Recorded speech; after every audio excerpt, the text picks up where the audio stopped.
Interesting. Okay. This is not a educational tutorial or teaching anything. I'm just me working. Okay.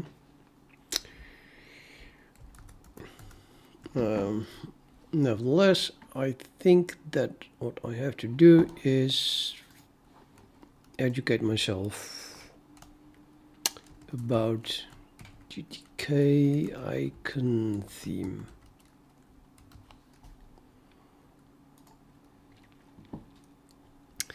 And then we have a dot here. What the hell? Where is the not? Oh, wait a minute. Here's something.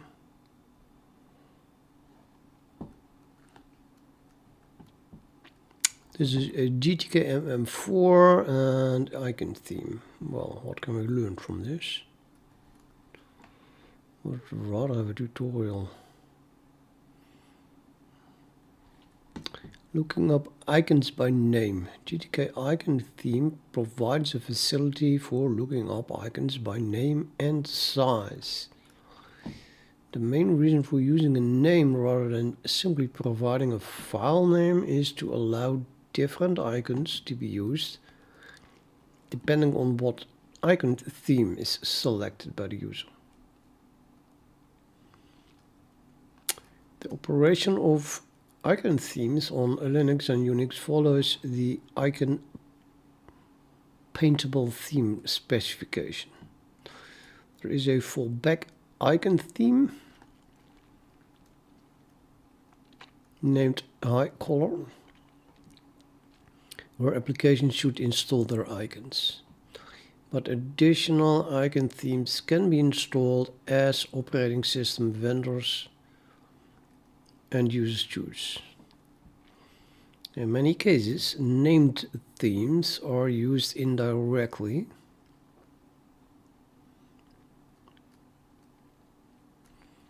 via GTK image rather than directly. Indirectly, I meant, via GTK image rather than directly, but looking up icons directly is also simple.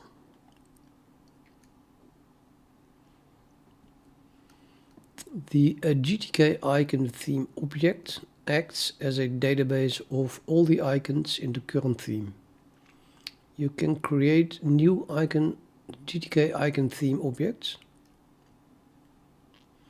but it's much more convenient to use the standard icon theme for the GTK display, so that the icon information is shared with other people looking up icons.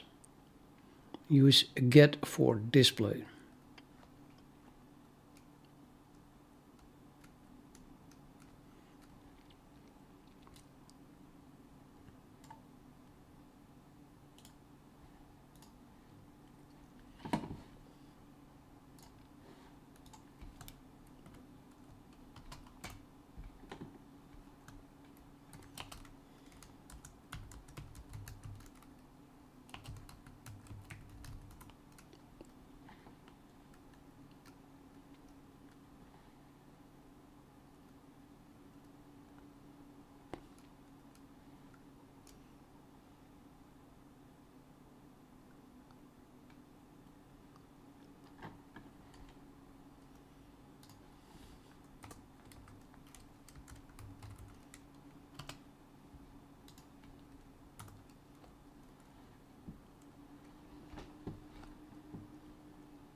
Yeah, so basically there's no documentation, examples or tutorials.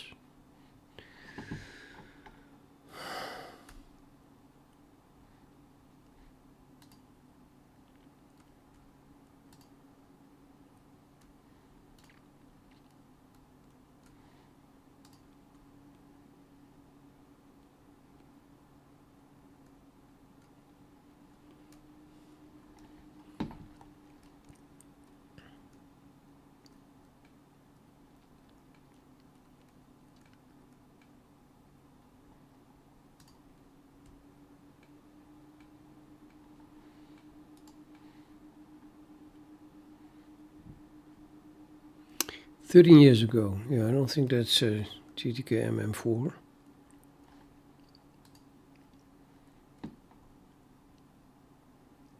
No, that is useless. 2.4.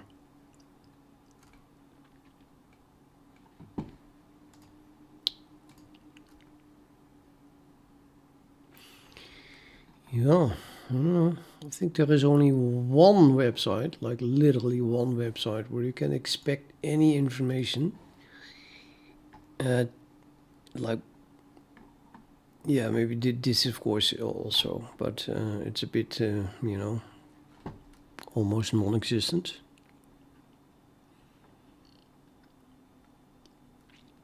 I mean, but I would want to shoot people like this. So they have some method called get search path, and then the comment is gets current search path. Oh, great! Yeah, thank you. Now, oh, what a documentation! Now I know what it does. Probably gets the current search path. They were too lazy to put current here as well in the name. Doesn't describe anything.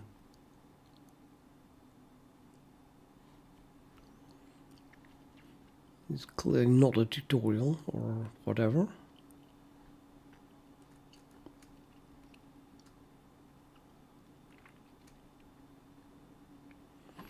How can it be that there is not only not even a single example somewhere?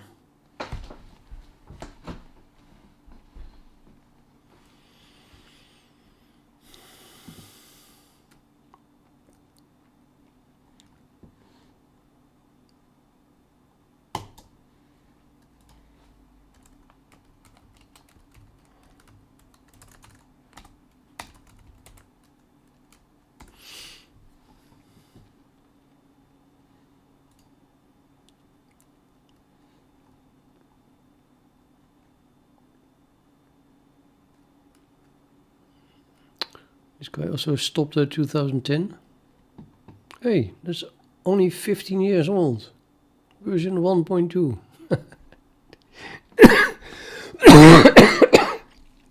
No, that's a license, I think.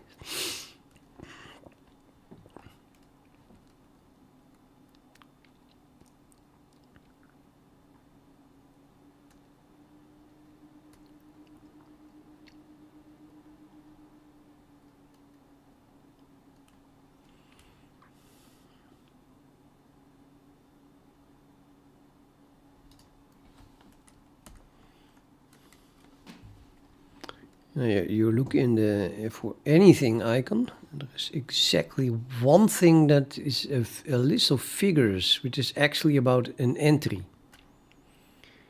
This is an entry with an icon. So that, okay, this is the GTK entry, which I don't use. But if you want to have an icon there, then there is a picture of it. That's okay, do it with that. Now there's icon here.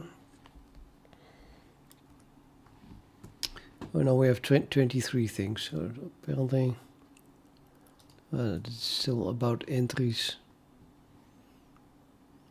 Sec text entry. I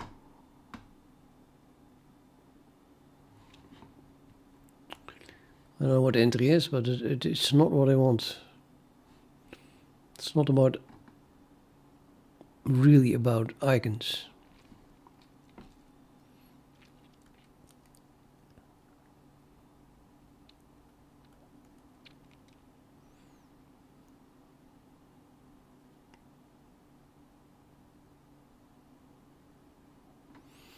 Now menus and toolbars then.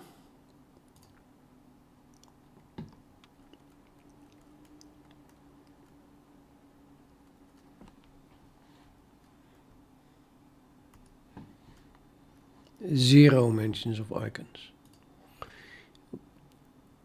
How is this about a menu if they don't even mention icon once? Oh, because it's half a page. It is actually, there's nothing here. Nothing.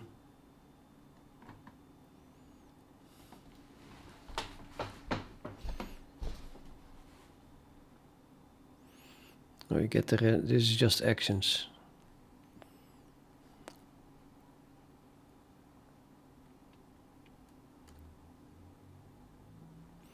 Okay, this describes actions. I don't care about actions, I want to know about icons, menu and toolbar. The next thing is about pop-up menus. So if this is not talking about icons, and it isn't, I already see that.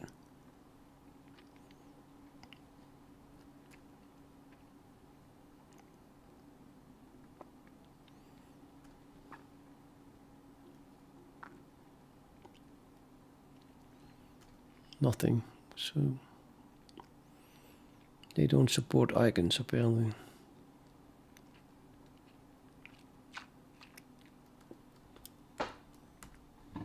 Zero icons.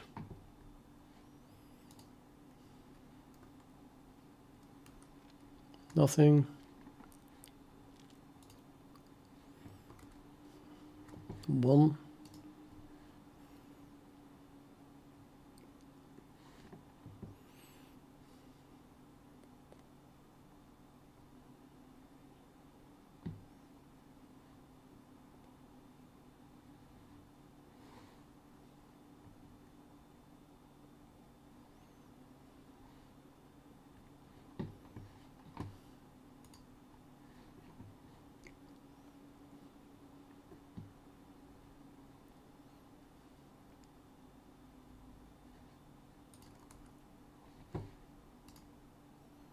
Oh my god, suddenly there's an icon out of nowhere.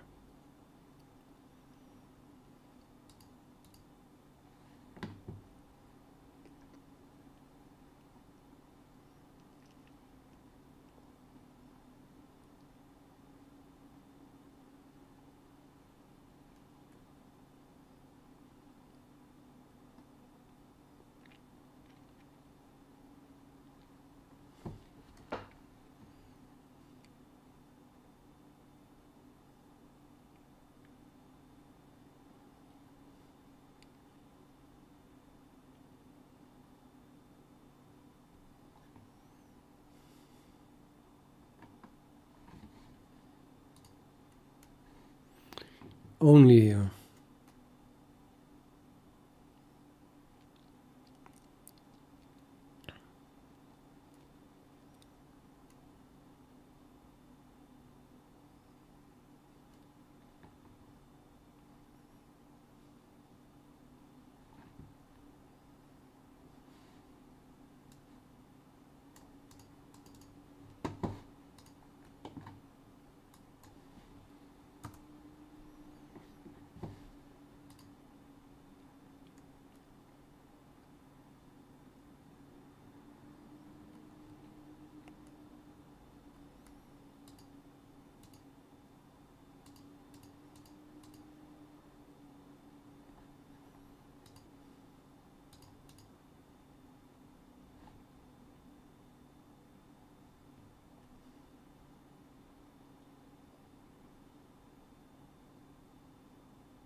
So maybe we should derive this from application window,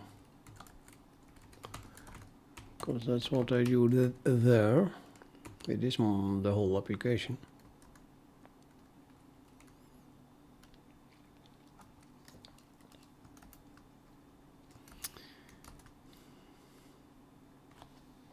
Set child inbox. Example, application displays the menu bar.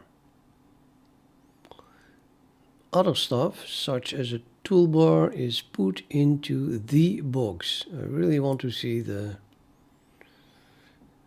header of this. Cannot click it. Where is example window.h? Is that this? Nope. Yeah. Example window.h.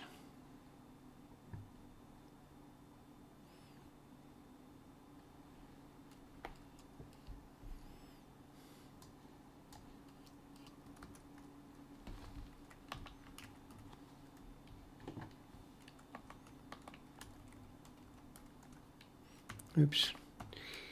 That's not what you want.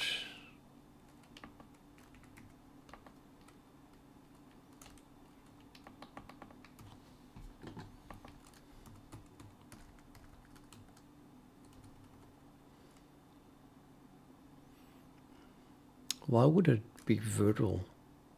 I mean, I bet this one is already a virtual destructor.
So I need a box because the only thing I have is, well, apart from the menu, but I don't think they put a menu in here.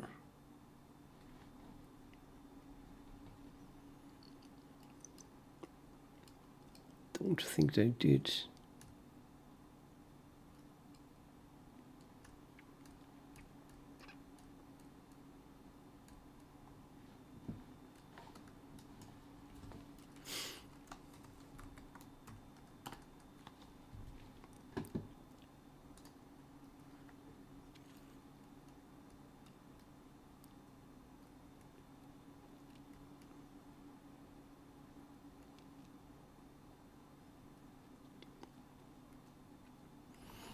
See, it says the menu bar displayed by the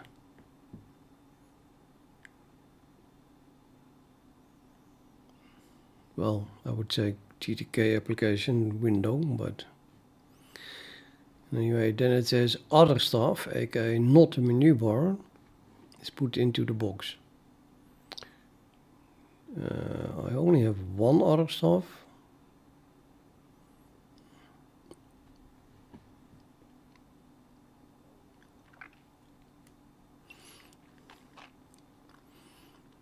Oh yeah, I don't know. Let's have a box.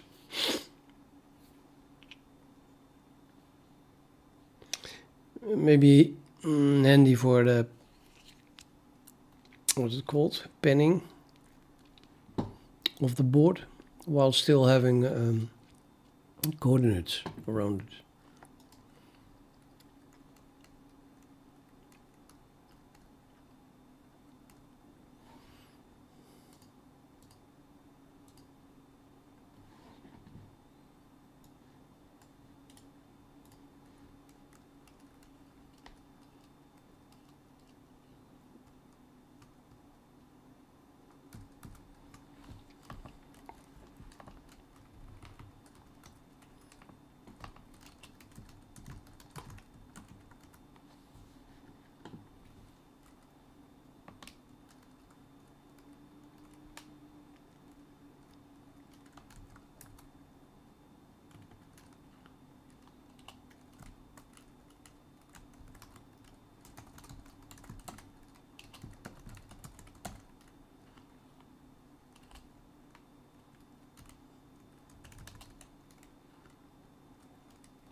Obviously also not a title bar.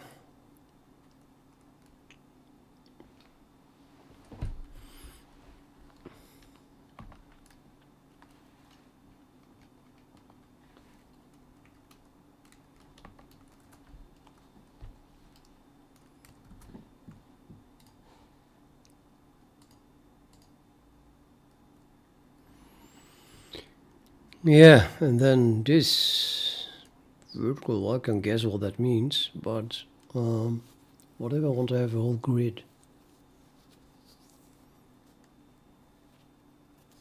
Maybe we should worry about it later. Let's just use this.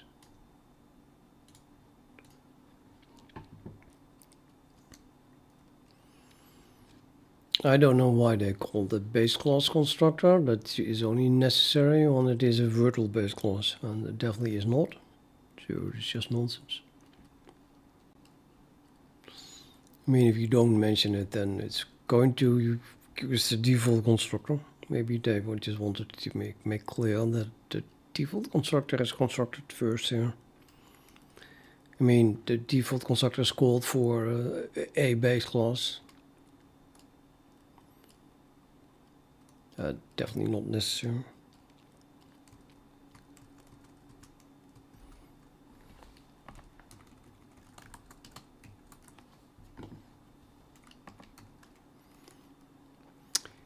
Also, yeah, I don't want to use mbox. Okay, let's not fall over style just yet. I'm gonna make it work first with whatever names they give me in the example. So then here we need a set child.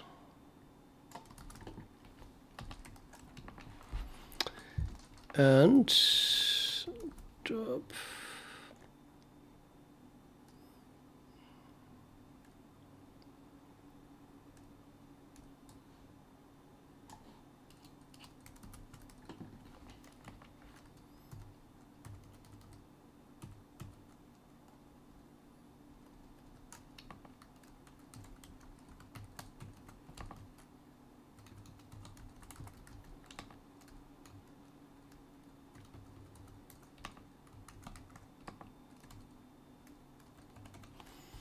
Okay, how can I get rid of this?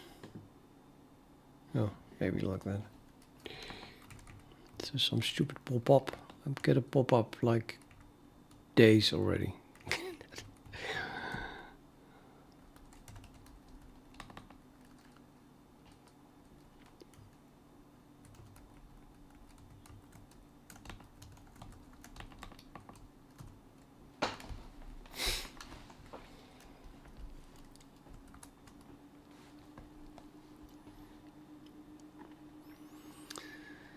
Create actions for menus and toolbars. We can use add action because GTK application window derives from a GIO action map. This action map uses a win dot prefix for the actions. Therefore, for instance, win.copy is used in an example application on startup to lay out a menu. I have no idea what they're talking about, obviously.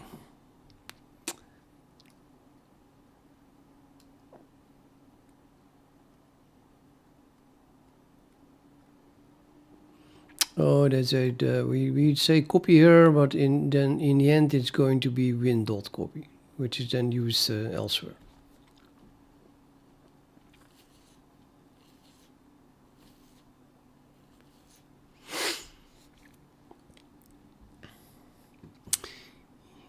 Yeah, well, okay. I think the only thing I wanted to have was quit. We don't have anything else yet.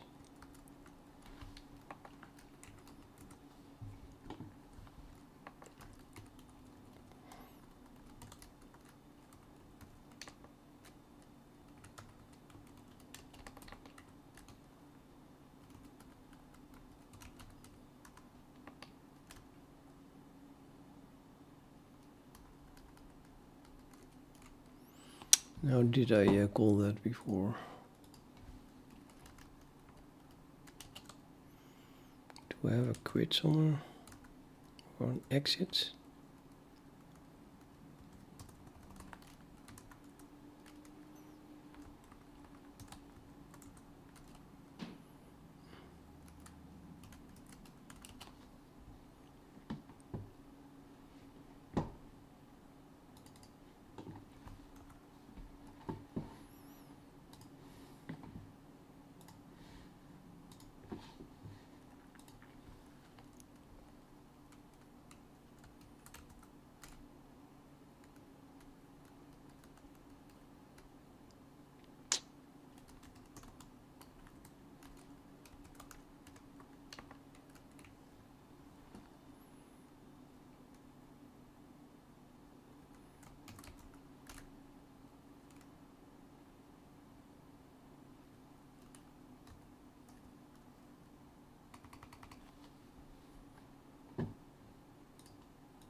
Yeah.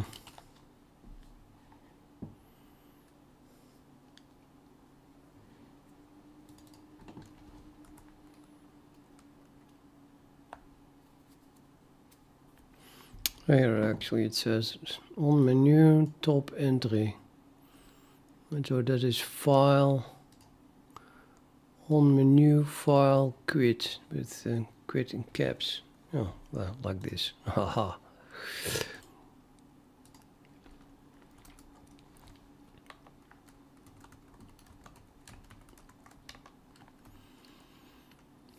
Yeah. No, I can rename this to just quit, I think.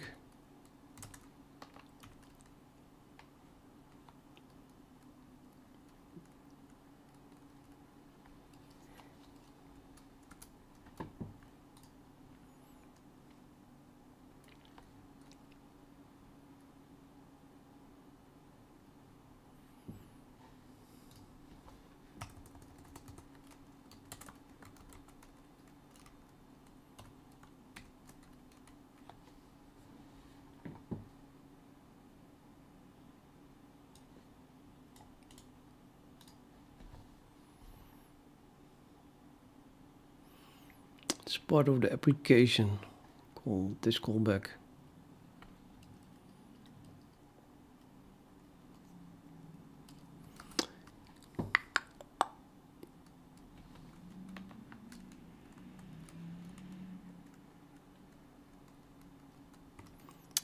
Was part of the application here as well. Yeah, this is application. So I suppose I have an application thing here.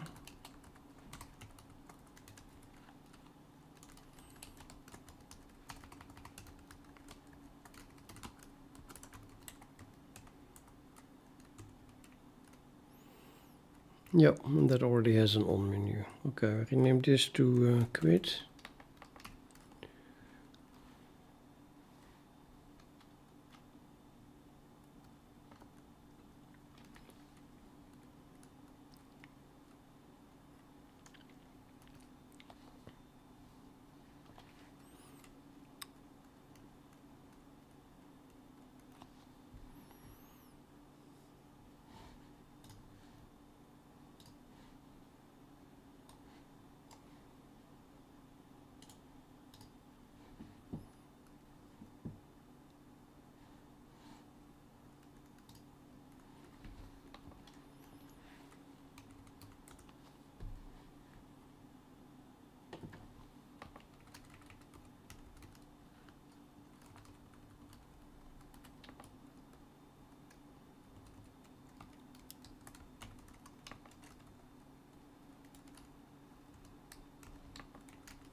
Look where that came from.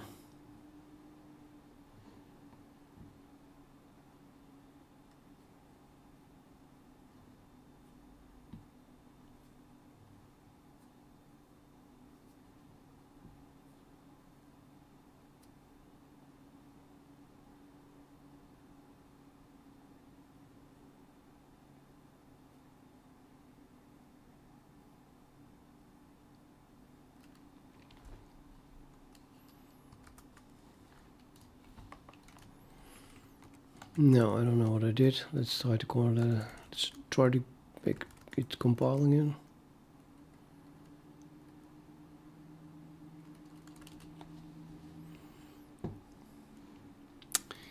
Icon factory. Yeah, that is removed. There is no icon factory. I'm afraid I can't have my TS icon factory at the moment because I don't know what it's needed for.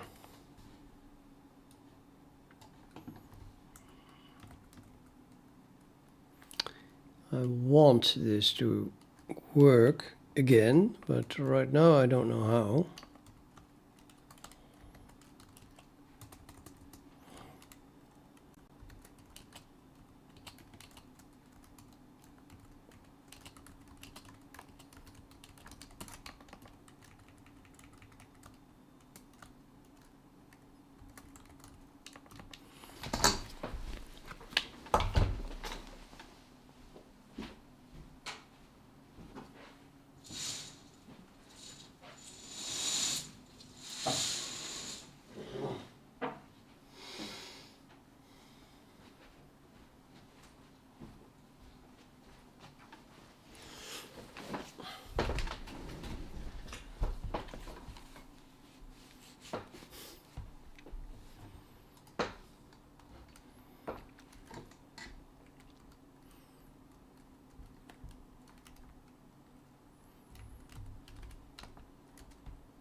Okay, so this does not exist anymore, and this I don't know how to make.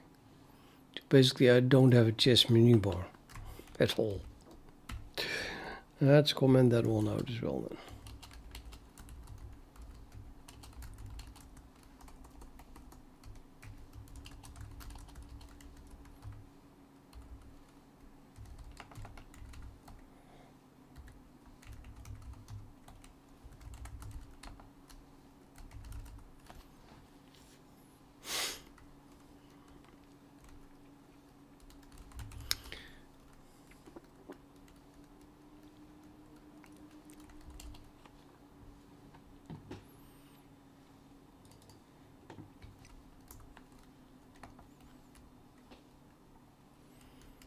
Chess icon factory.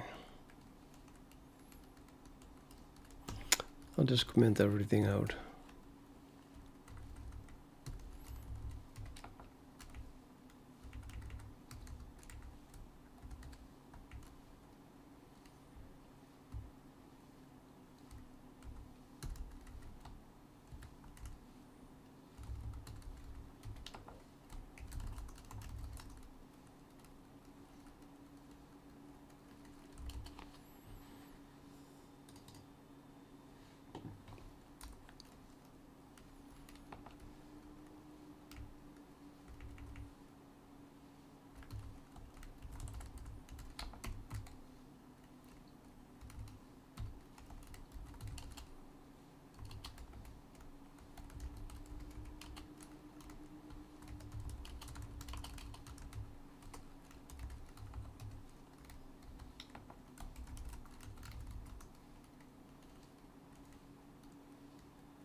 It's not chess window then, it's a chess application.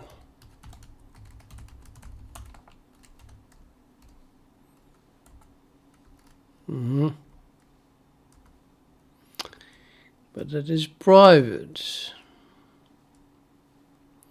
That is private, and how can chess window do this call?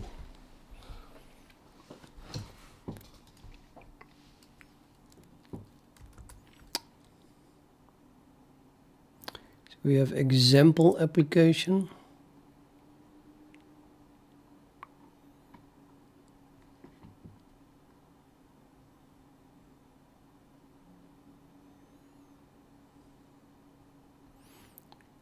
Oh, they do this call from on example application on startup.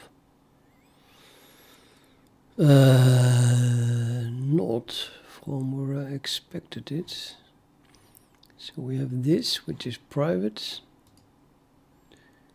And then we have that call, add action, totally somewhere else.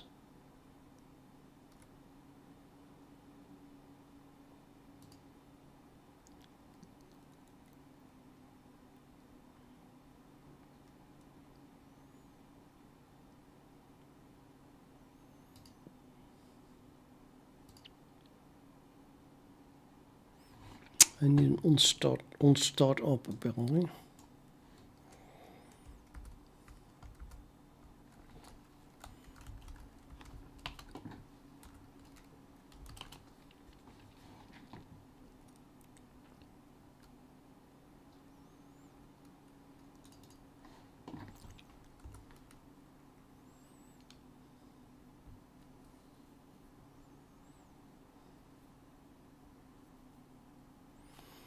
Here it is an override.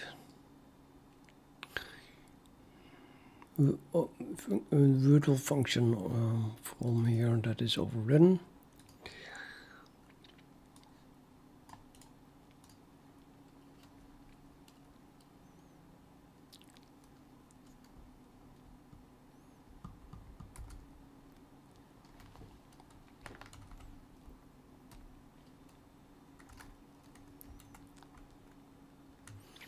Yep, here also on startup.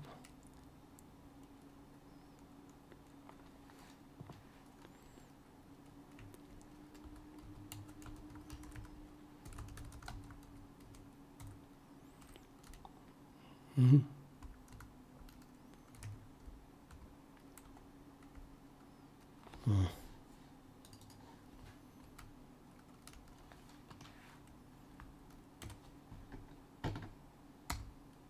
Hmm.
But yeah, I'm very sure that I saw this add action below the set child in the window class. So what's up with that?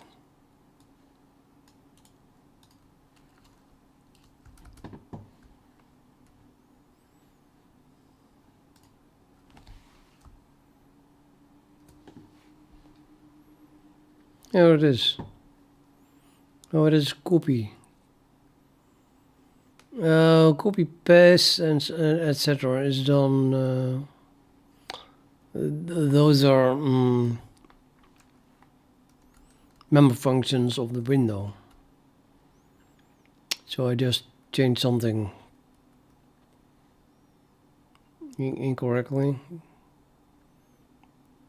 calling it and then trying to call the member function of the application.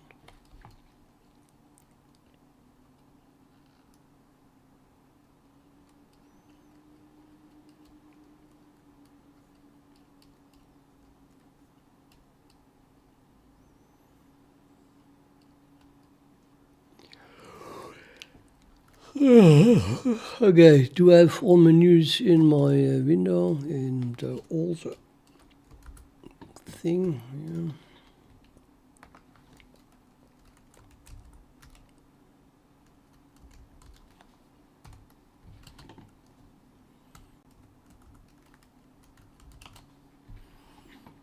Or loads of them apparently.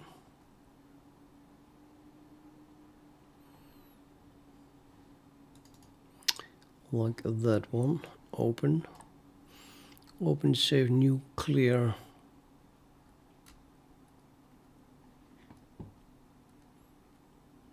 Do flip.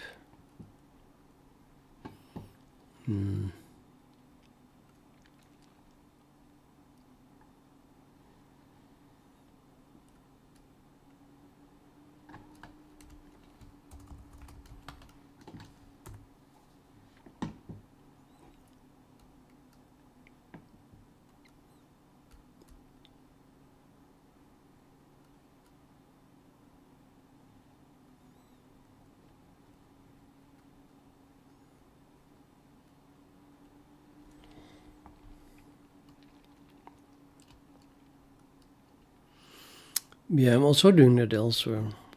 That was done here.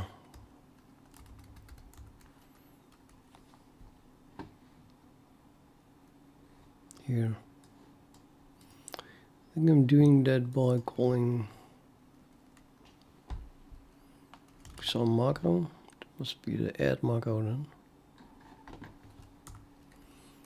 No, this add here. But this is defined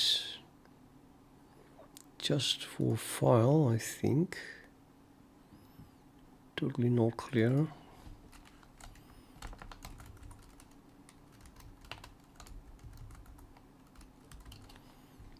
So here we have the open, for example. So just define it again.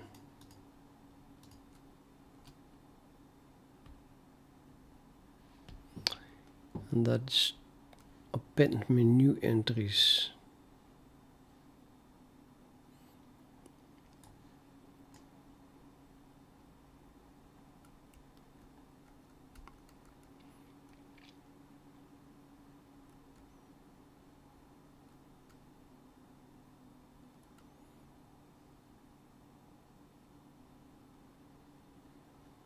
Okay.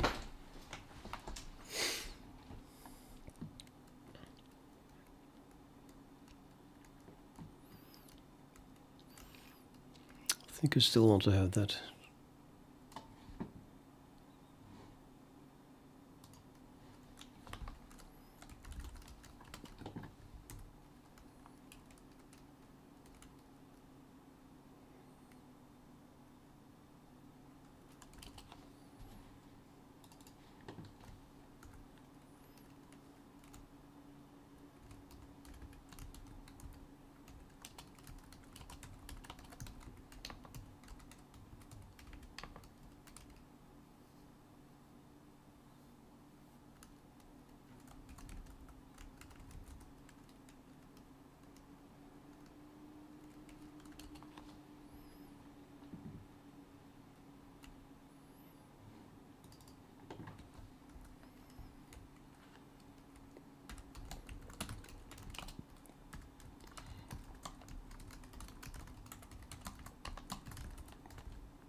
So yeah, we can't do this here.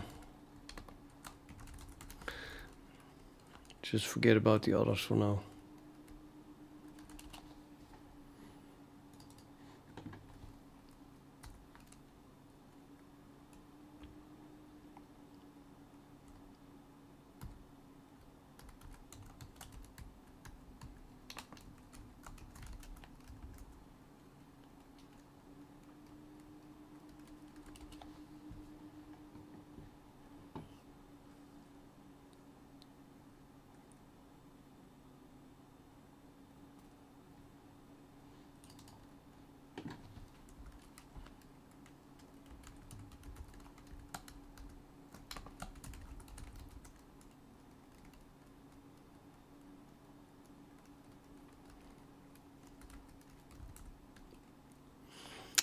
Undefined reference to onActivate.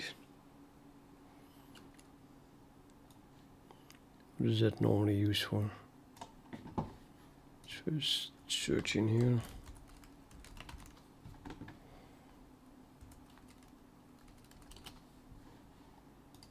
It's an application thing, which is creates a main window. Let's see what this example is doing here. The question is, do we have an on activate at all here? Activate. Yeah, they have an on activate. Good. As part of the application. And it calls create window. It's close enough.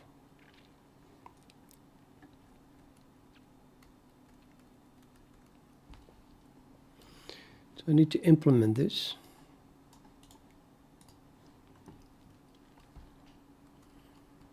Toward a chess application.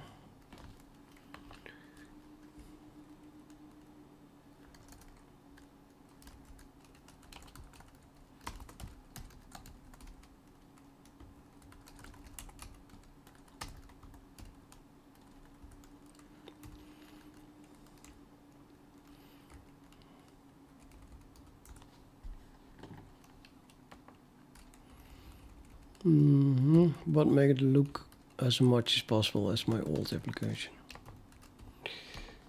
It's here to print that we are calling it. Which is basically that thing.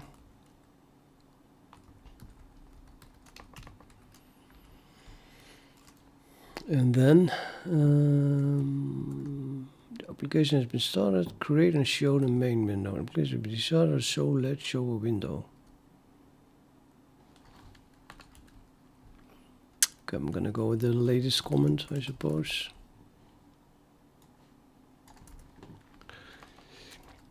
And then we have more comments. A real application might want to use this window in on open when asked to open a file. Yeah, okay, I think that belongs to an old comment that I just copied. And then here I would set main window to whatever create window returns. This is also create window. So who owns create window? It's supposed to base class to the GTK application. No, here's the create window. So the example also has a create window, which is just a member function of the application. And I'm storing that in main window. Well, why not? Apparently we need that. So we have a main window, which is private pointer in the application. I have a private pointer to the main window. Application. Already have that. Good. It's called main window. Oops. So now it looks like what I had before. But create window is apparently not copied. It does exist here now already. So let's add it. I'm gonna add it like what's it called? Create window. We put that immediately below on activate. Okay. And this is what it is doing in this application.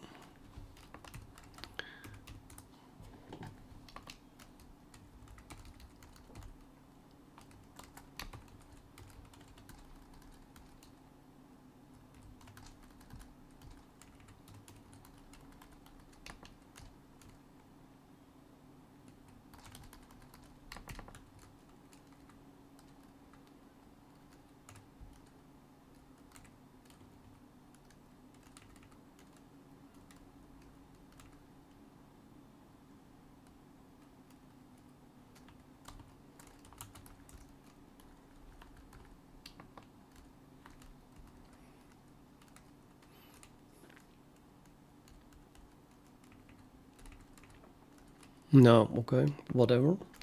But we also have a create window in the example, which might be changed. I think I don't remember and understand this at all, so I probably copied this from the gtkmm3 examples. And now we have an example for gtkmm4, so maybe it's changed, you know. Let's compare it.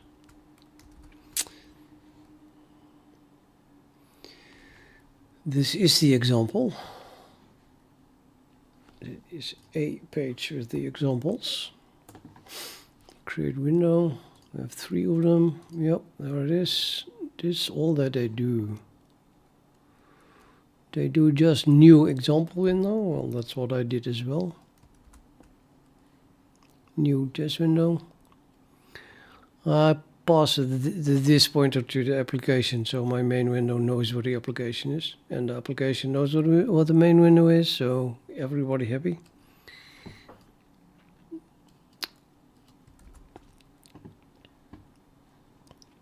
Make sure that the application runs for as long as this window is still open.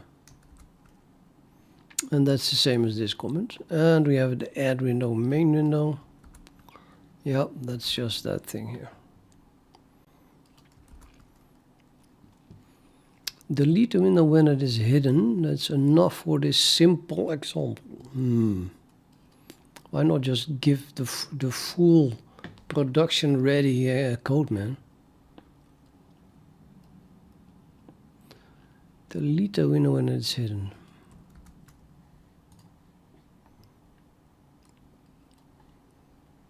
That's what I do as well. Main window, signal hide, connect. Oh, they're using a lambda now. Interesting.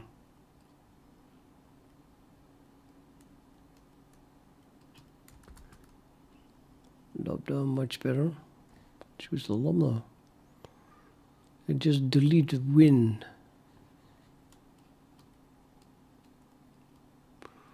And then set show menu bar. I do show all. So it's visible. Ugh. I'm not doing that at all. Or maybe show all is doing it.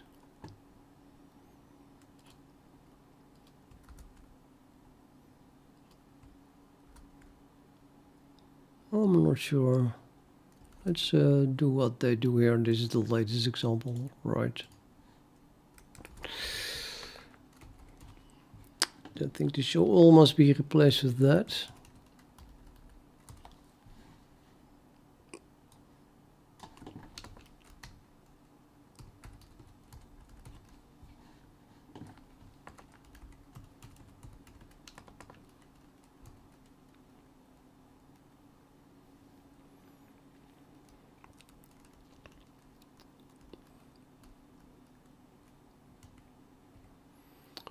Connect sig point mem function on window hide.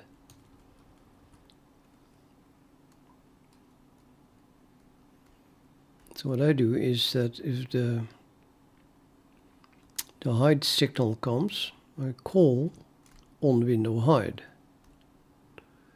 At least that's what I did here.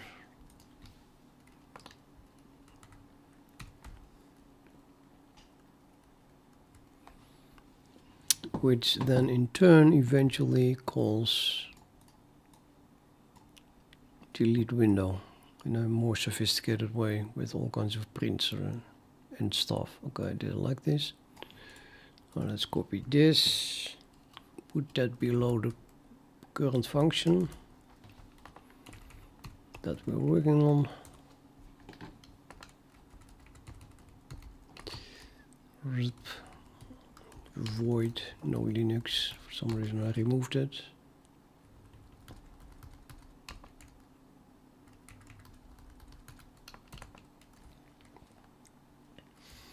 I thought I renamed the main window.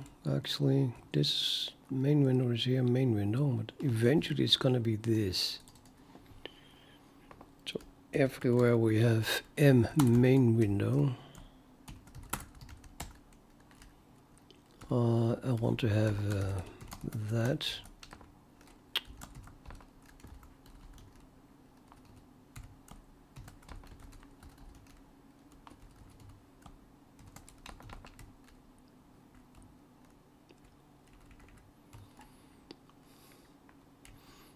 And then here I want to call on window hide, comma main window. I guess it passes the window. And this could now be in a lambda.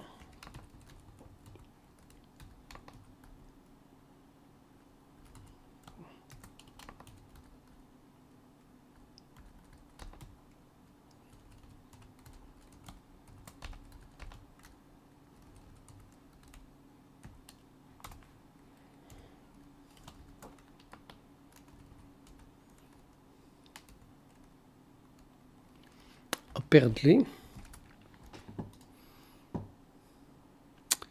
Yeah, that's not necessary. If you don't pass anything, you might as well leave that away for the lambda definition, which is what I did. And if I'm wrong, then the compiler will tell me.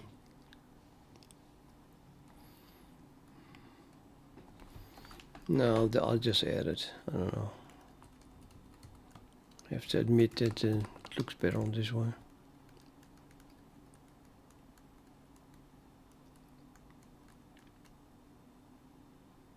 So you have to capture this if you use anything of the current class. In this case, this is just a member function of the current class.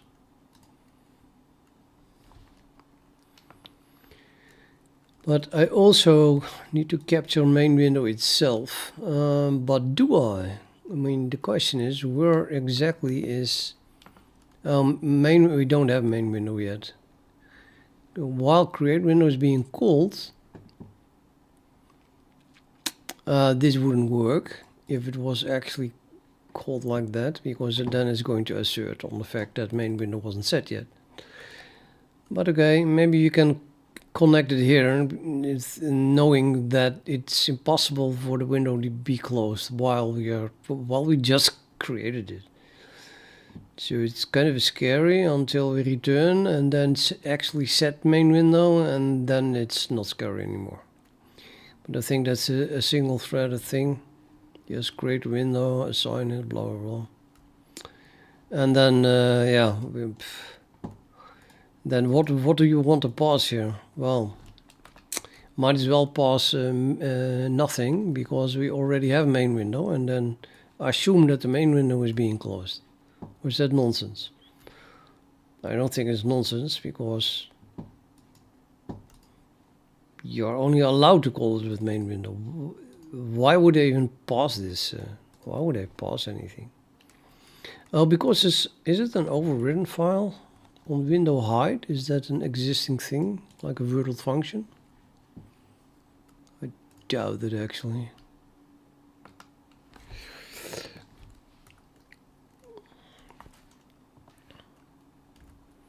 No, not a virtual function. So I think I'm gonna make my on window hide something else, like an on main window hide. Feels a bit weird though. It's just a link to that signal, right? So I can call it whatever I want. Private function of chess application. And then I'm gonna pass nothing, but okay, let's just first create it. Oh, it already exists. So I'm gonna do on main window hide.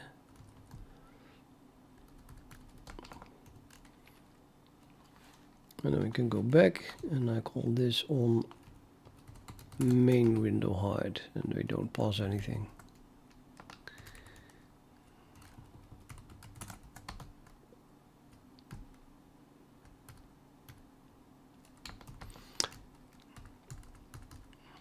That then is implied. That is implied. And then we want to close the main window. I don't know why I set it to null pointer first. Suppose paranoia.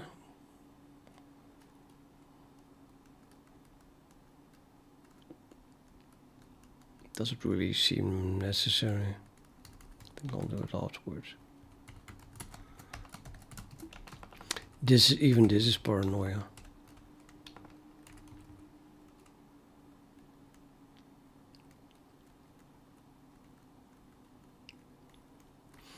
If main window is already null pointer, then you are still allowed to call delete. So delete null doesn't do anything.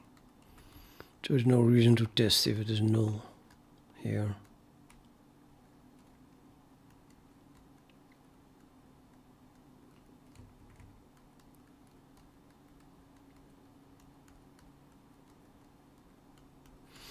I still set it to null then to make sure that we crash if we try to dereference that point. It's easier to well, more sure that we will crash than when it is still pointing to unallocated memory.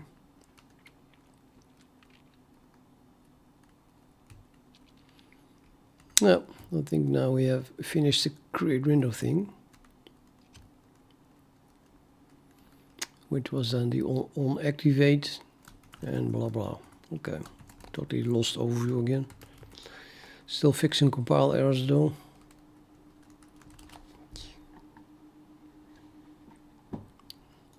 No matching constructor for initialization of chess window.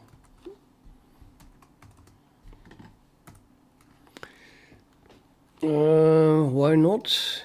Chess window. I just pass an chess application pointer to chess window.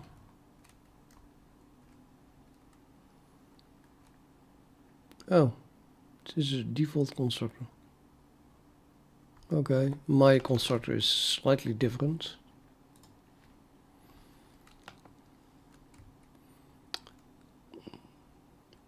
Or not. Yeah, what? Confused. This window. I want to go to the window. Yeah, my window takes an application pointer, which we just store. I bet I don't do anything with it yet. Nope, just storing it. Just put widgets. It's another thing that I don't have.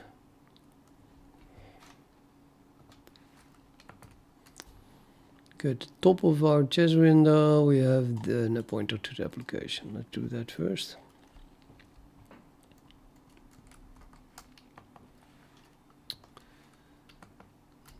What? Totally at the top.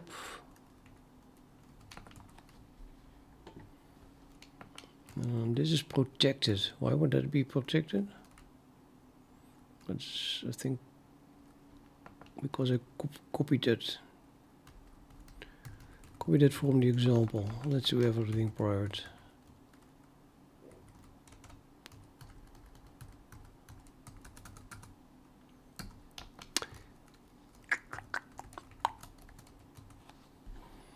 So we have we pass that.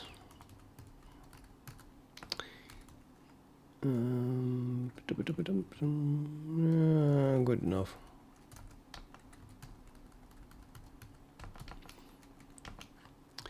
I think I can just for declare because they only store a pointer to it here.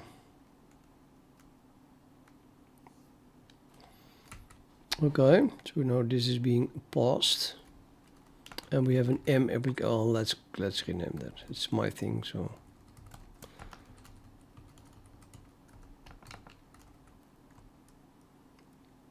The M box I should also rename, but that comes from the example. This is my thing, so.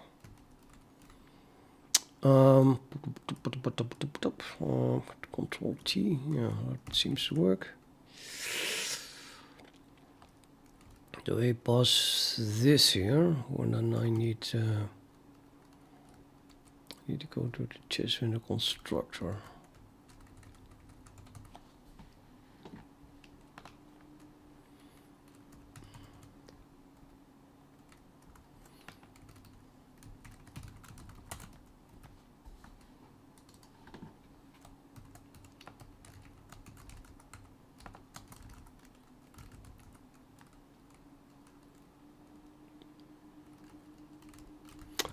Variable something, variable main window cannot be implicitly captured. Did something, oh yeah, I was working on that, I just didn't finish it. I just removed the whole thing. Just actually on main window doesn't even exist, but on window hide doesn't exist. It's now called on main window hide.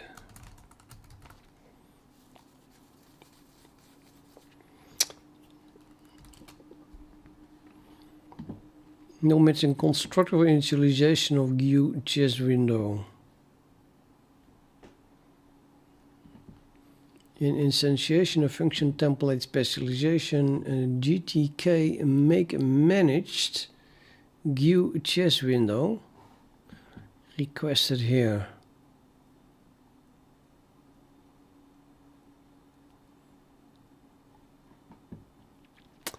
While substituting into a lambda expression here. In instantiation of function template specialization, GTK application make window and run.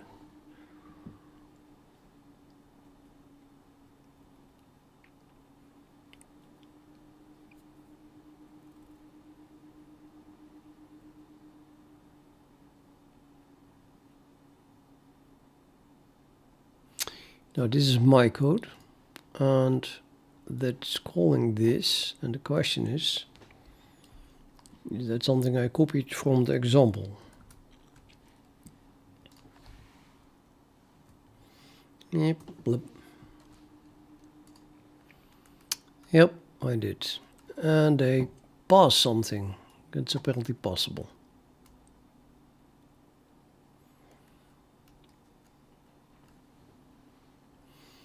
Yeah, I guess that the window here is also created with a pointer to the application.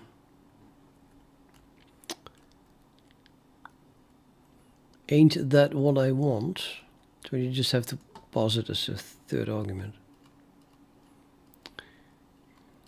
Is that what I want? Let's see. Okay, I'm just gonna go here. This thing is make window. So my chess window is created. And it takes an application pointer. Yeah, okay. Which we now have to pass. And we have it. It's up.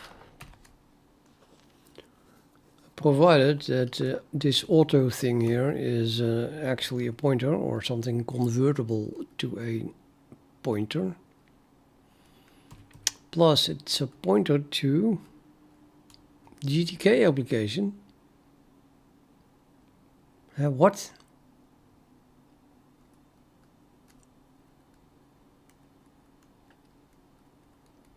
No. I have my own application, derived from GTK application.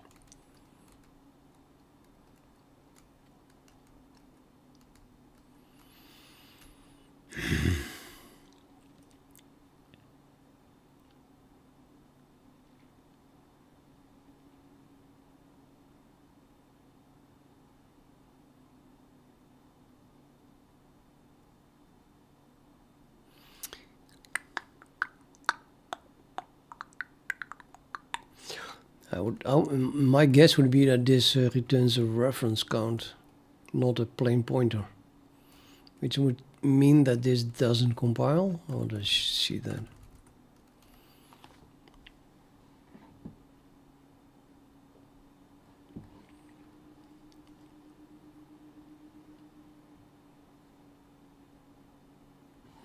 Yeah, it's a shared pointer.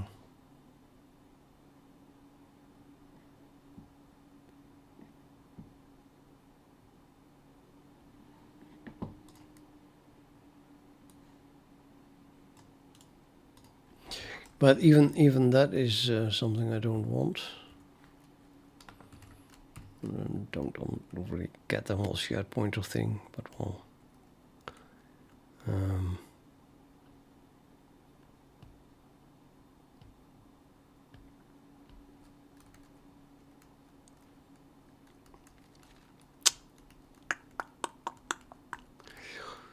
Sure, I think we delete the window before we delete the application. So I might as well store a shared pointer in the chess window then. aka take a shared pointer instead of a plain pointer. I'm currently taking a plain pointer, assuming that the lifetime is always longer. The lifetime of the... Well, oh, wait a minute. The lifetime of the chess window is longer. Seems a bit unrealistic. No, of course not. The lifetime of the application should be longer than that of the main window. Therefore, the chess window can just use a plain pointer, because as long as this thing exists, whatever this points to exists. No, not really a reason to use a shared pointer in my opinion.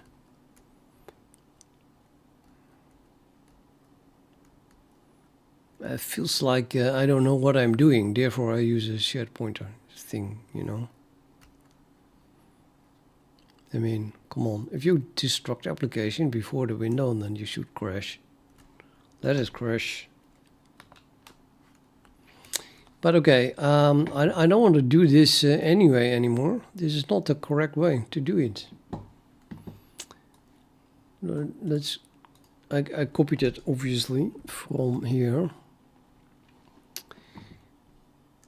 This is just in the beginning, this simple example. Actually, not in the beginning. You're almost at the bottom now.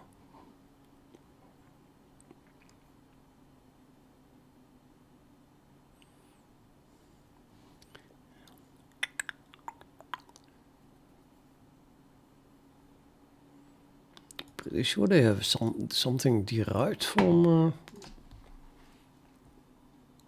the application as well. Yeah, obviously they do, because class are derived from application. Oh, wait a minute. If we even want something to be derived from application window, no, just application. Yeah, example application. So how do you create an example application then?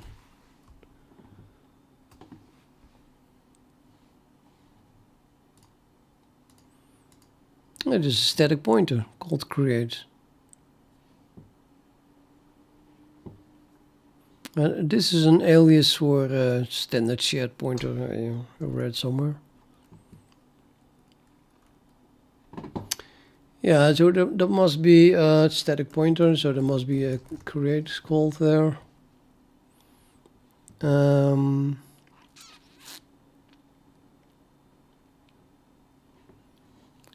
Make a ref pointer, for instance. That's what we should be using. I think I already did that.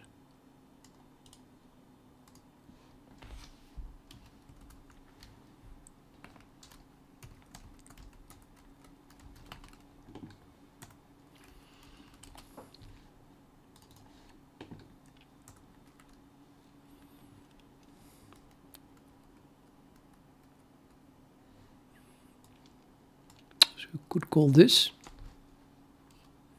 That would really create it. And that's what I'm looking for. And create window is not what you want. Application. So it just simply calls that, which is then not passed to the window. Well, actually, oh, this is just application run. I suppose this is what you want then, or need. Yeah, I think so.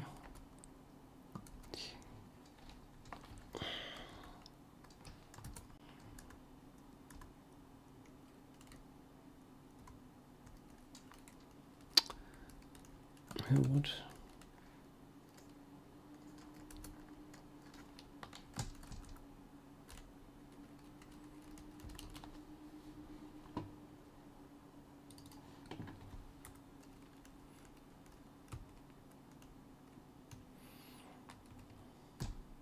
don't want to create a GTK application. We want to make a chess application. But my create doesn't take silly stuff like this. So maybe that silly stuff is already part of that function. Kind of remember vaguely I had to do it twice, so that is probably the reason. Chess application as a create.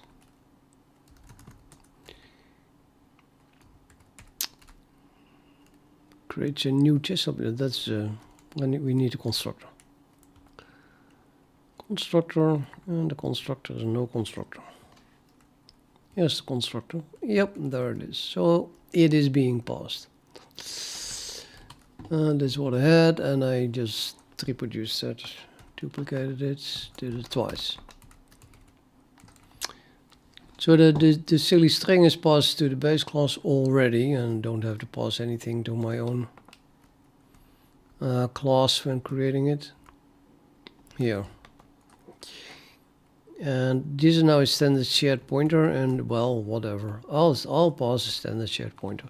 So now it's trying to create a chess window by passing an, I'm gonna call it a standard shared pointer and not whatever they call it.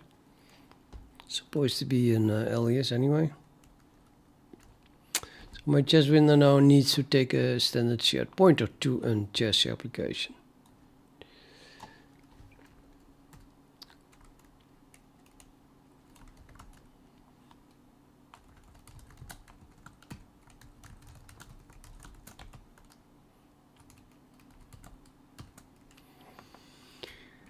And then, yeah, I don't know, you can take a const reference and then we do the copy here. Or you can move it to there.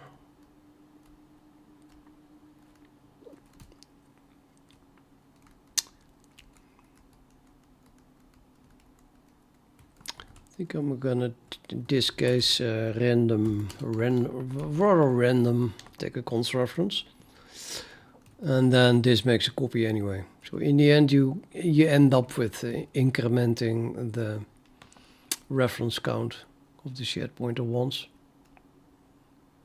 Anyhow, an application underscore then also must be a shared pointer.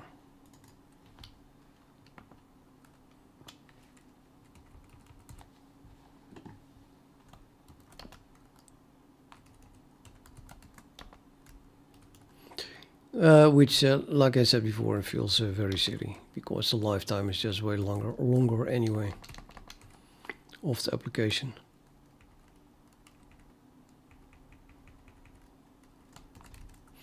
But it's kind of forced, right? I mean, is it forced? I mean, it would not be forced if this thing just returned a pointer, a normal pointer, but yeah, the problem is that this create here, just application create, there is something that says you must call this, make ref pointer for instance. And it's a bit vague, whatever that's doing. So, okay, you know, they say you have to do that, so we do it. And I think that yeah, actually it's exactly what I shouldn't do. Because we can just return a chess application pointer here and skip this whole thing. Create it anyway, we have a pointer. And then we make it a shared pointer. I think this is just make shared pointer. Probably. And not in a good way. The reason that make shared pointer exists is so it can combine two allocations in one. Meaning that you create it without calling new. You do make shared pointer, so they don't call make shared pointer. Normally you do make shared pointer and that is a template which you pass that type. And then it does two allocations in one, and reference count and that thing. So it does one allocation. And then you get something back that is reference counted. But if you first allocate it, that has to do the other allocation separately. Now, we won't see that nanosecond while the window is being drawn on the screen. But if I don't want or need my reference counting at all, then I'm kind of annoyed by the fact that they use this reference counting stuff here. I think I'm going to remove it.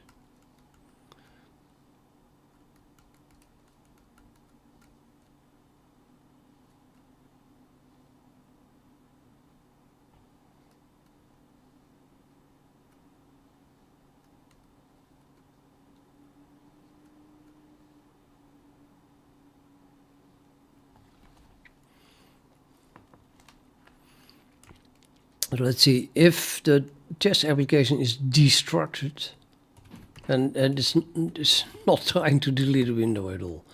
So the only reason that we would ever get here is if we deliberately delete it. Yeah, if you just pointed to it. So there must be a delete somewhere. Not this one.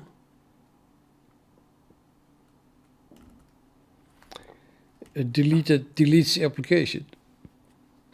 Let's see if we can find that back.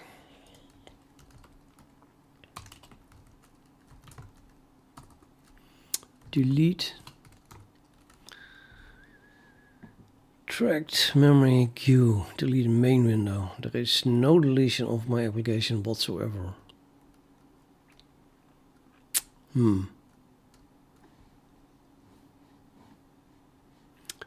I guess the example relies on the reference count. Okay, I'll keep it then. So then what happens that at the moment that this is called, the main window now contains a shared pointer to the application. So at the moment that the main window is deleted, then that shared pointer is destructed, which then causes the application to be deleted right at this point. It feels a bit dirty, but this application, that's here, yeah.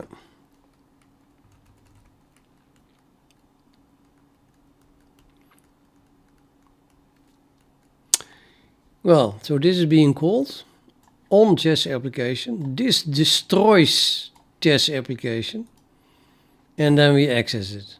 You can no longer access this because it is. So this is undefined behavior. Oh man, that's very ugly.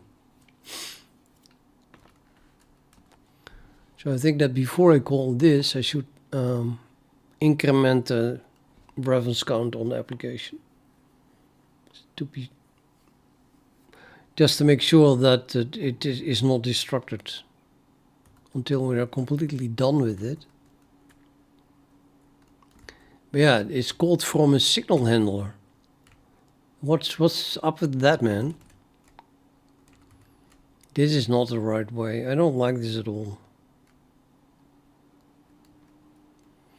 What I want is that we leave a function, we return somewhere, and then we delete the objects. Then we delete the application from main. That would be the best thing, I think.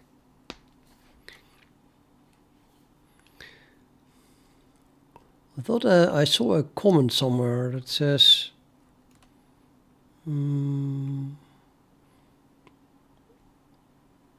yeah, this one. Good, we'll make application run return.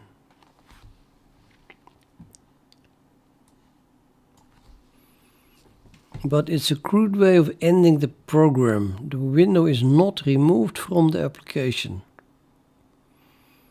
Neither the windows nor the application's destructors will be called. Of course, there will be a remaining reference count in both of them. Yeah, that's why you don't have the reference count. If you want the destructors to be called, we must remove the window from the application. Well, I don't object to that at all. One way of doing is to hide the window. Yeah. And then you destruct the current object. So one of these calls is gonna destruct the current object. That's dirty.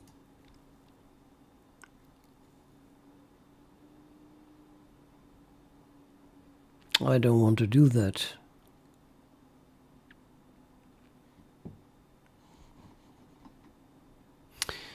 No, I think the application should be destroyed after returning from this. Now here they say this is not really necessary if hide is being called, because hide is gonna destruct the window which has a reference count to the chess application, which is then destructed, which is probably going to scream, oh my god, we are being destructed without quit being called. So that's gonna do probably the same work as quit. Being destructed without quit will also return from run. But if you do it in this order, then at this point, maybe there's another thread that will already return. So quit results in the other thread to return from a run, which then immediately destroys the application, which we don't want. So you should do this absolutely at the bottom. After there is no problem anymore to delete the chess application. So that's what I'm gonna do. This debug output is safe. It's not using the current object.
Yeah.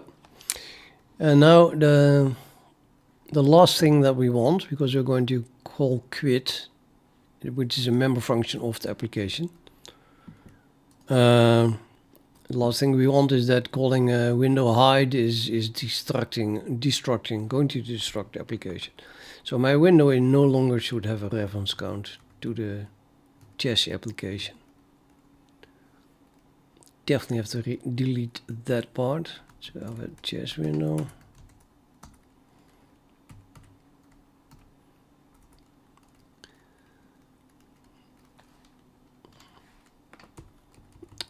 This should be just a normal pointer.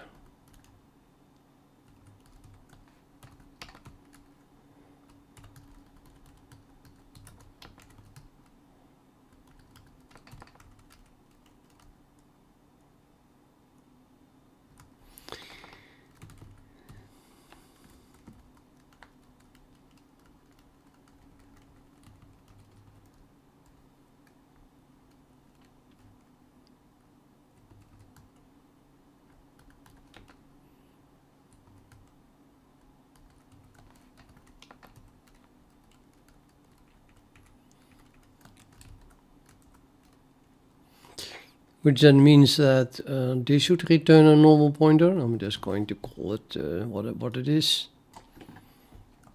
Normal pointer, and that then we pass here.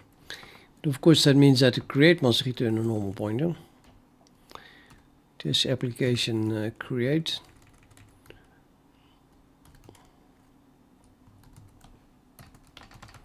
Which means that we can finally get rid of this weird thing.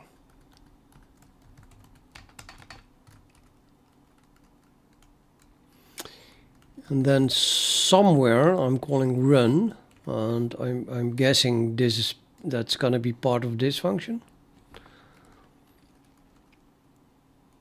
So now I want that at the moment I return from this is living on the heap. Yeah, maybe I do want it to be a reference counted thing now. So at the moment we return from this function, that means that run did return. And then we want to delete the application.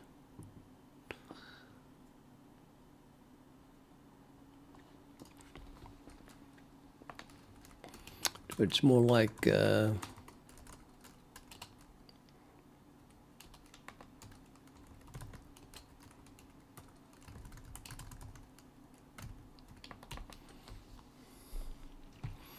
well, that looks ugly, so yeah, okay. Maybe this should be a reference counted object now. Which I can do. I totally 100% prefer boost intrusive pointer. So we'll just use that. Boost intrusive pointer.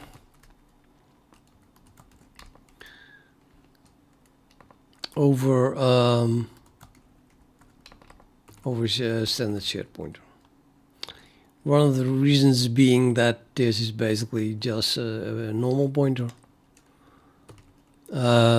except that the chess application itself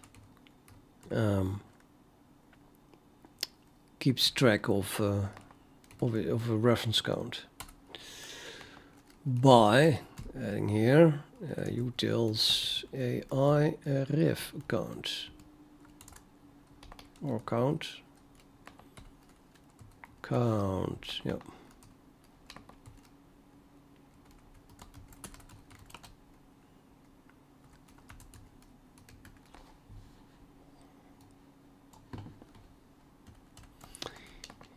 Is that part of utils? I'm not sure.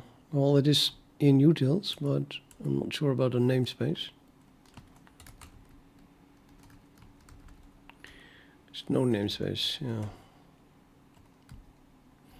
Most of those things that start with AI, which is initials of someone, a pseudonym of me,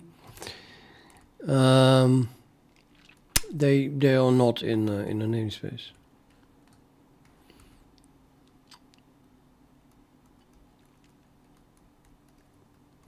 So this makes it reference counted, and then, well, it must be public. Not even sure, it must be public, but well. And then can just new it as we do, and then the assignment to a boost intrusive pointer will increment that reference count, and then the destruction of this up will destruct it. So that would happen here.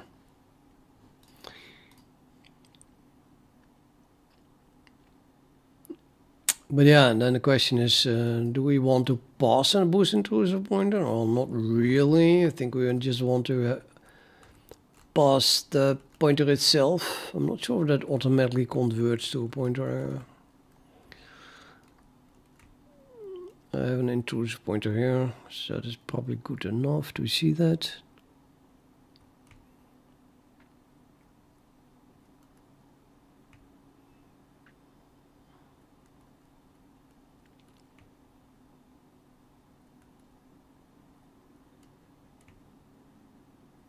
It's more constructor than something else.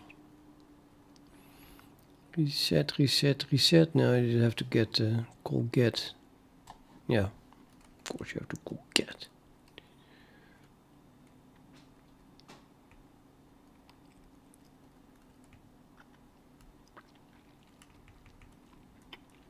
I just couldn't remember it anymore. I guess that the shared pointer also has a get, but well, I like intrusive pointer anyway, better.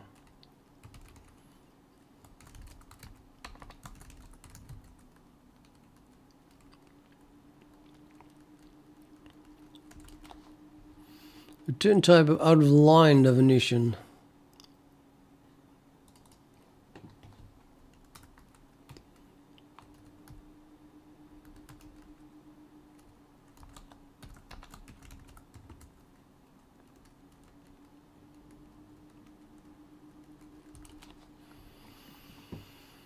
Use of undeclared identifier chess application.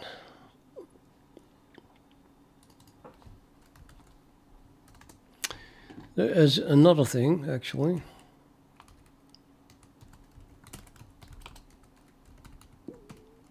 Yeah, never mind. Chess application is in GUI.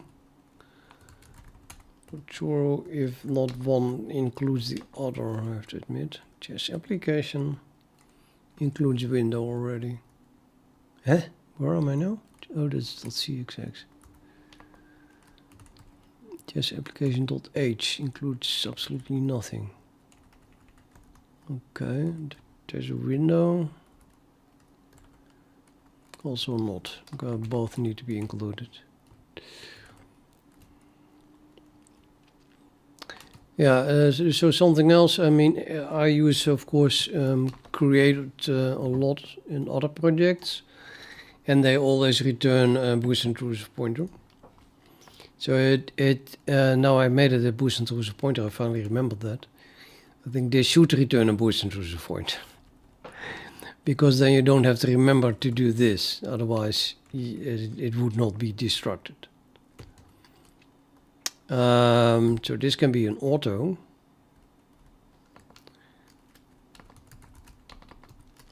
Now being a boost should be a boost intrusive pointer, which then means that we have to change this create again to return a boost intrusive pointer.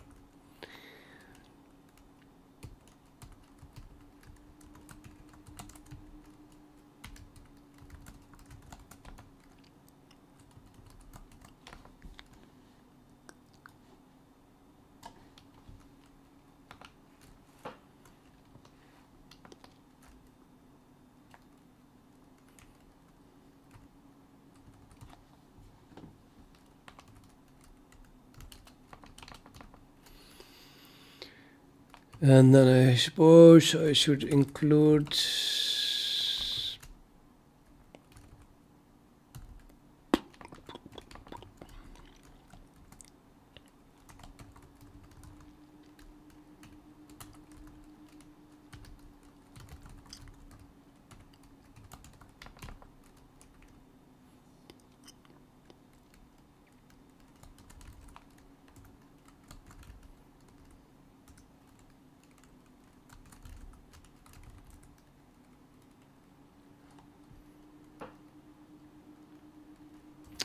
hey, it compiles.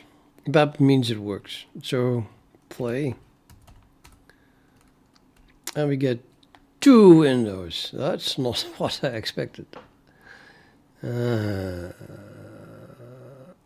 Okay, let's close this one. Oh, got really just 2 windows. And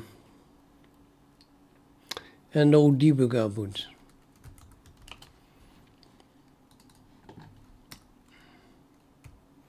That's weird. Did this even debug? No debug is on. Everything should be debugging. Screams debug output.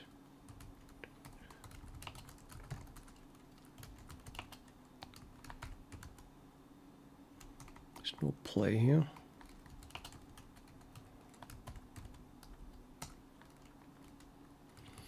Oh yeah, initializing it. How is this possible that there is no debug output?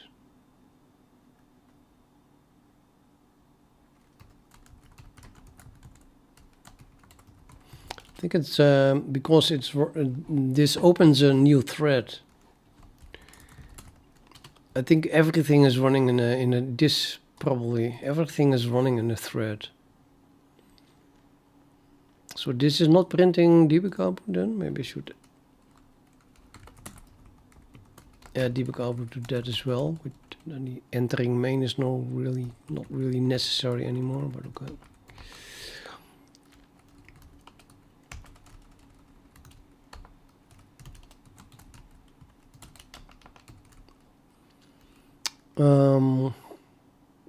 This one, the create of the chess application. Yeah, let's add it. Entering chess application create.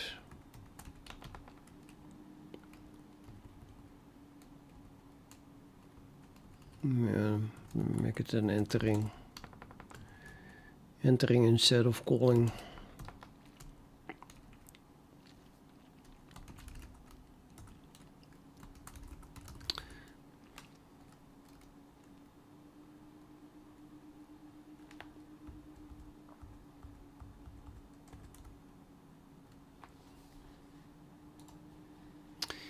Entering main, leaving main. There's no debug outputs whatsoever.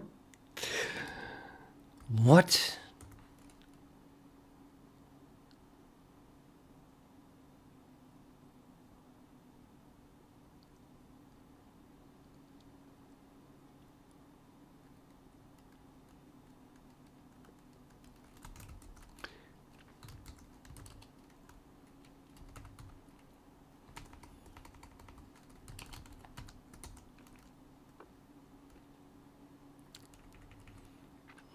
I think what's missing here is linking with this list.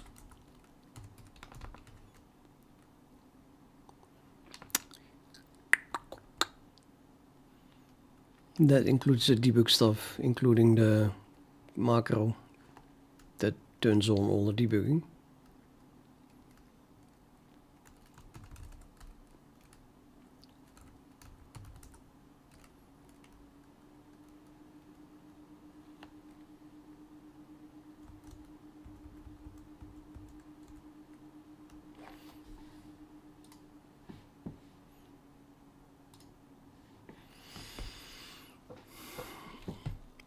Okay, now we have an on startup and an on activate. Application has one window that would be upon destruction actually.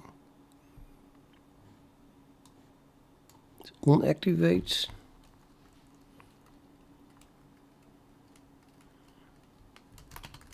Activation. I mean, this was part of destruction. Activation doesn't sound like destruction.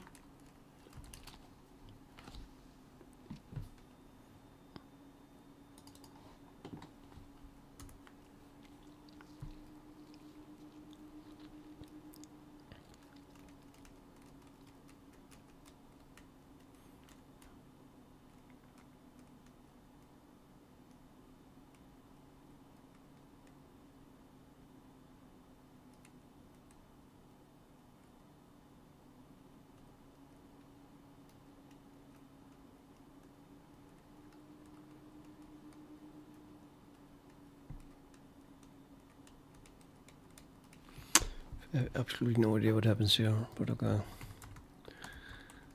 Entering.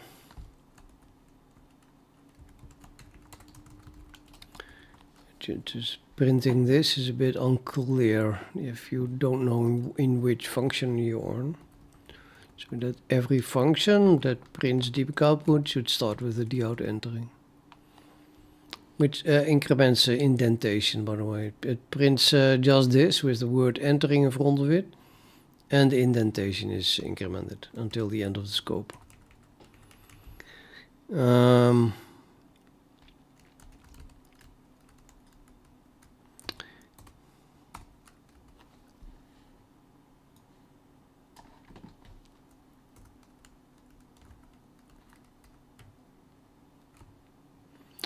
So you would think that this is not the one that was printed, because that would have printed that we entered on the new file quit, which I indeed didn't click. I just clicked on close the window.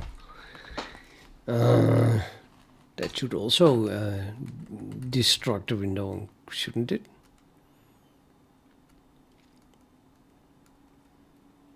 Not sure what that is doing. Yeah, it did exit the application eventually. So I'm pretty sure it destructed the window. But not through here. So how then is quit being called? I don't really get what is happening.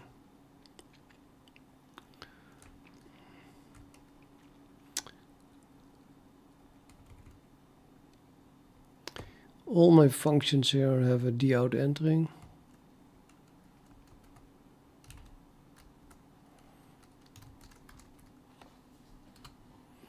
It's the application. Don't use that. And this is the only other thing that we have.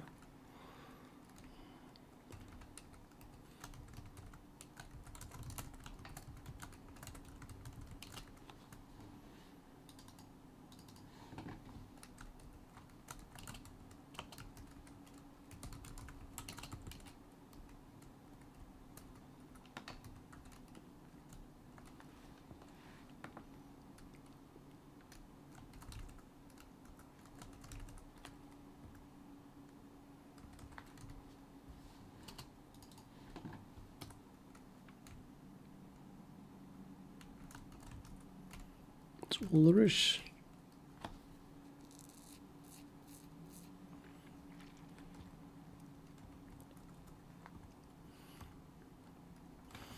Yeah, I think I understand why we get two windows.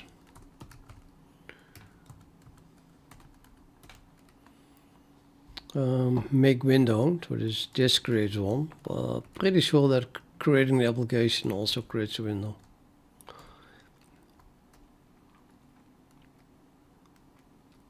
Or not. No, shouldn't be doing that. This is just an application. Calling this creates application, nothing. Oh, but that calls on startup. Yeah. Oh, this is doing it. So the call to onActivate creates a window. Now yeah, that is the place to call the window, I think. Create window, I mean. So let's not do that here then. Make window run. I'm just gonna call run.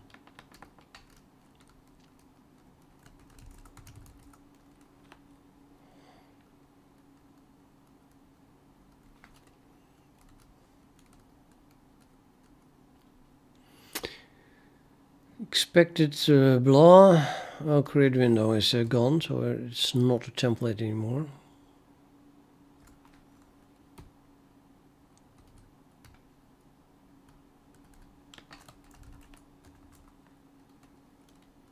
And don't pass this in anymore.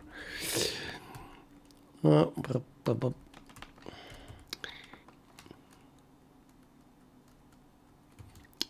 think that's great. Because yeah, the creator of the application, no, not the onActivate here. The create window. Wait a minute. What was I?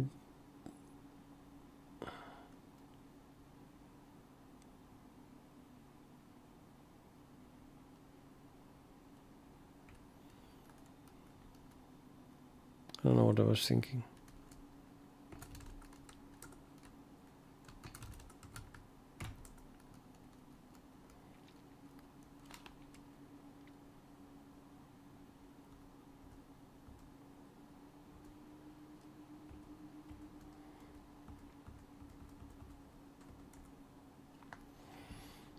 One window. You have an create a test application object. Then on startup is called, and then on activate is called, which creates a window.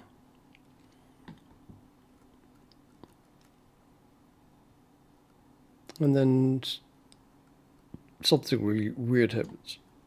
Application has one window. What the hell is this?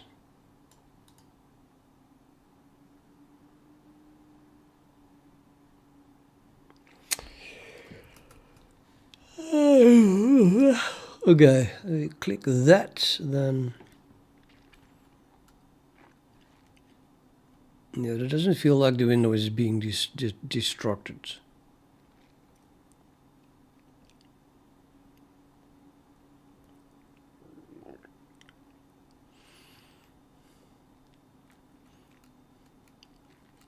The window is not being destructed, is it?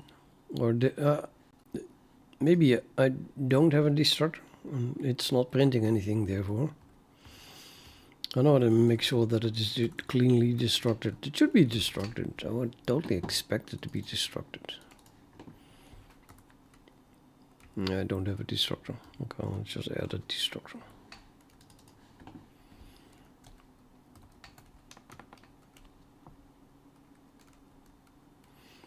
Which will be virtual already, virtual, so I don't need to add that here.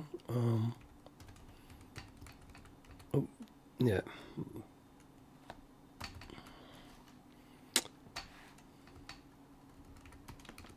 The do nothing destructor.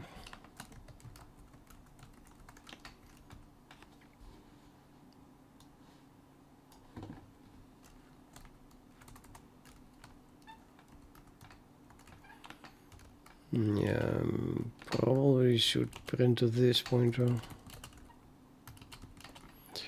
so we know which object is destructed.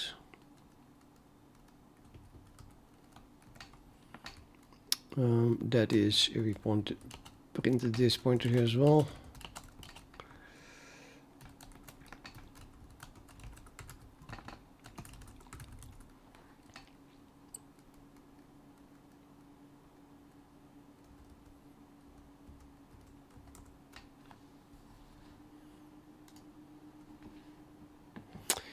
And it is not destructed.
So this is kind of not working. If you call the menu, if you click on the quit in the file menu, we don't even have a menu yet, but if you would do that, then you will get here. And then we just want to quit the application. And then it says, oh my god, but if we do that, well, I deleted all that, but there was a lot of comment from the example code saying, but then we calling quit will make us return from run, and then we don't call the destructor, bad, so let's do that here. But I can also click on the cross of the window, and then you still get the problem. So then you have to add this block everywhere where you do something that it might cause run to return. That's bullshit. I don't want a no code duplication. Yeah? The only thing that we want, if you click quit, then we call quit, and then we'll return from run. That then will destruct the boost intrusive pointer of the application object, and therefore destroy the application object. And then the application object itself should destroy the windows. At this point, I feel like editing the example code because it's just really badly done.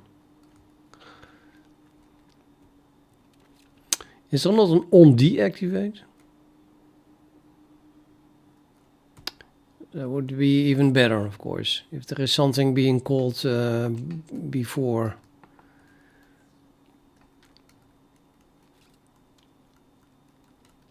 Before the destructor is called, just to close all the windows.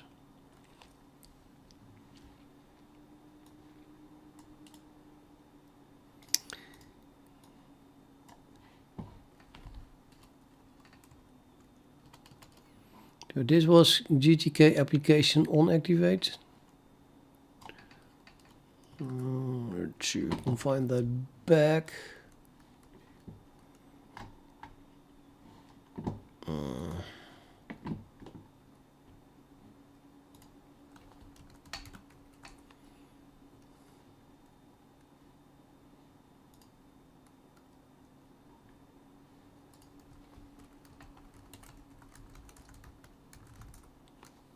Hè?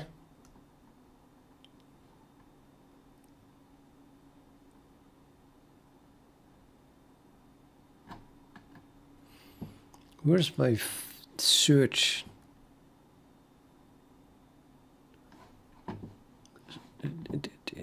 is no search here.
Yeah, it seems that they don't document it.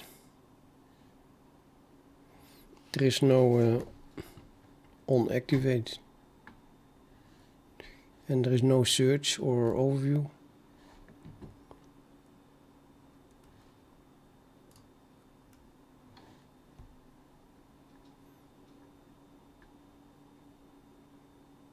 Oh yeah, on activate. On shutdown then maybe. You have an on start up, on open, on name lost. Command line activate. There's no deactivate. I think the on shutdown.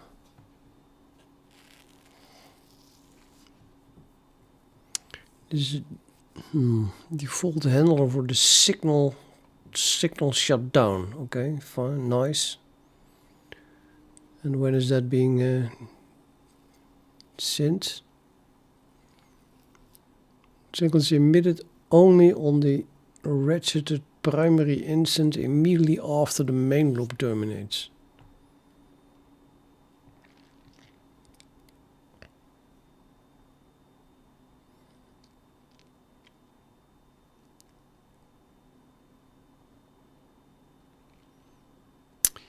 That would be better than the on file quit.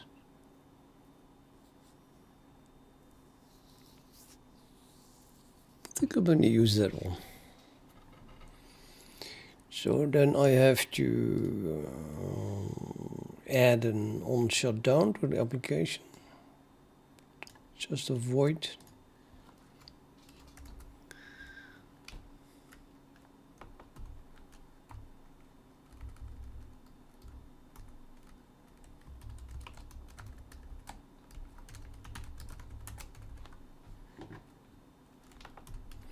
All these spaces. Tabs.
I forgot to add it.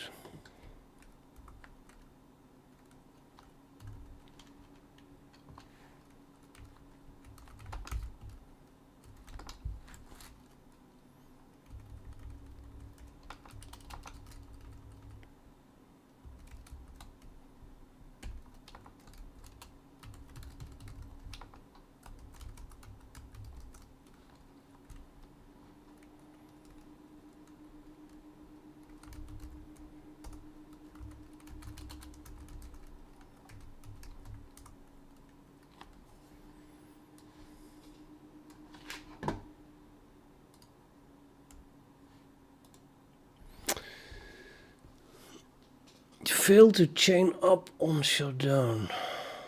What is that? The application has 0 windows. Hmm?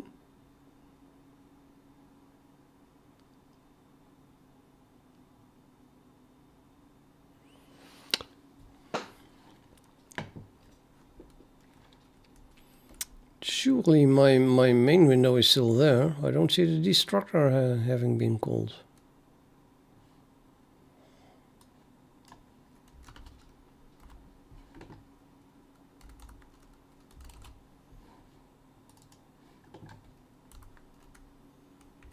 It would print this if it was destructed. It is not destructed. How can it be not destructed and also not being a window anymore? Ugh.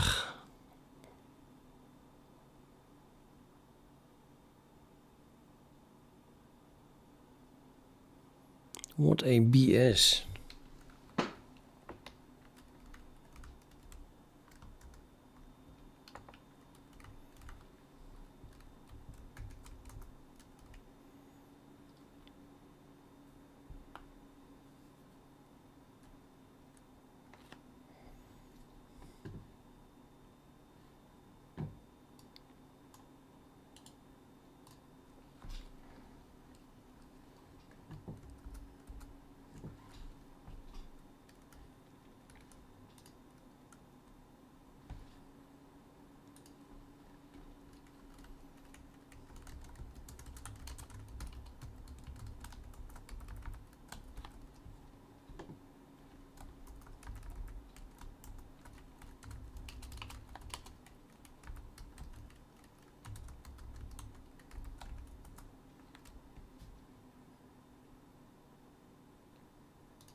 GIO application.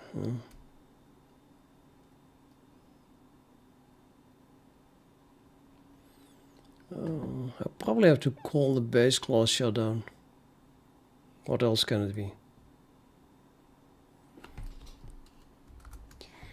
Yeah, that must be it. That must be it.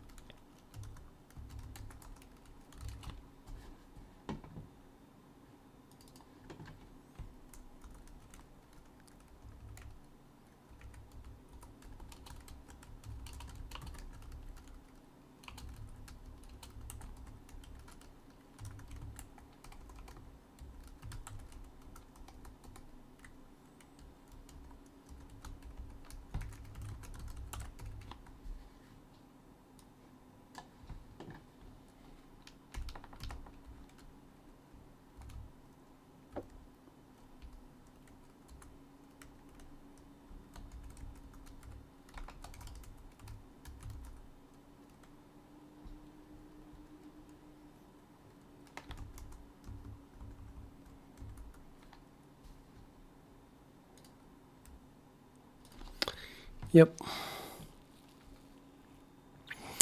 Yeah, this is weird.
Yeah.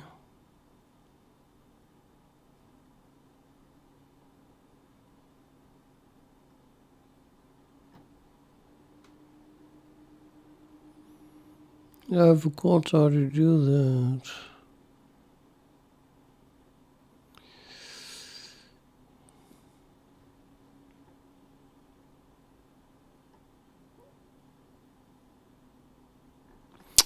Nope, it's not here.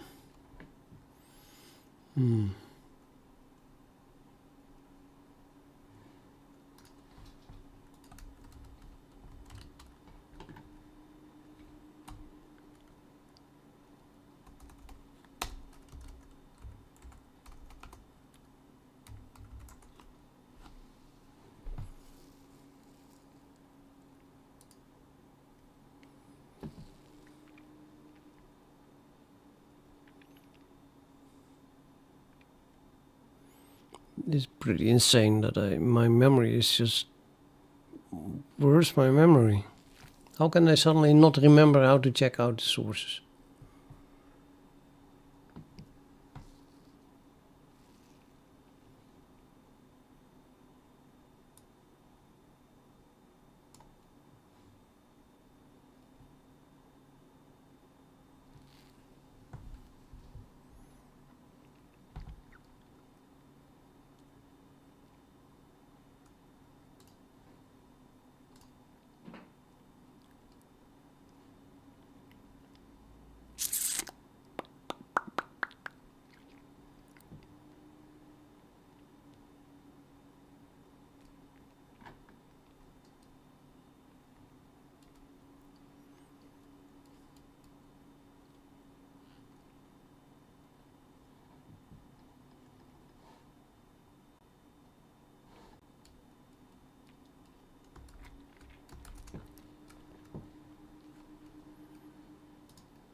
What the hell?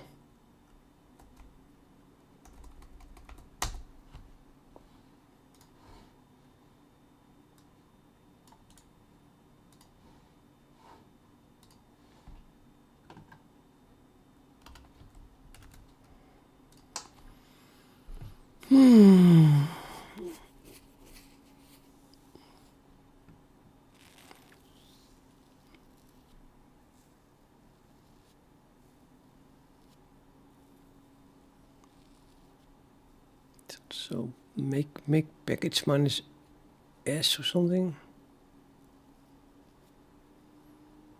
Yeah, make package minus S. No, pacman minus S. That's not what I want. ASP.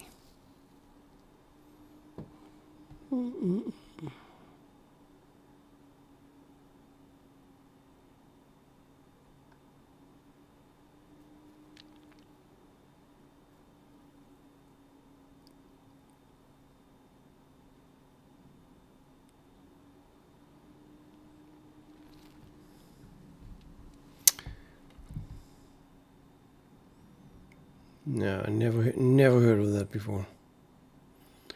Pretty sure I didn't use ASP before.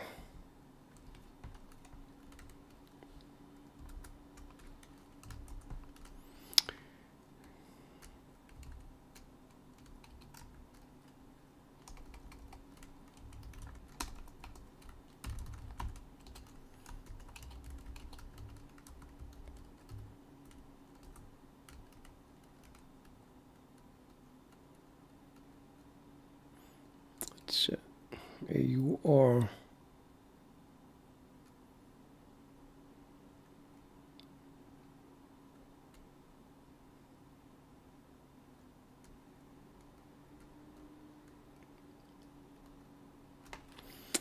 Oh well.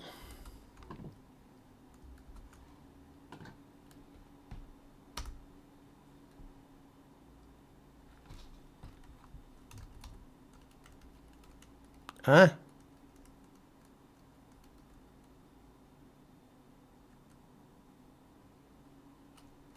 I did put it here.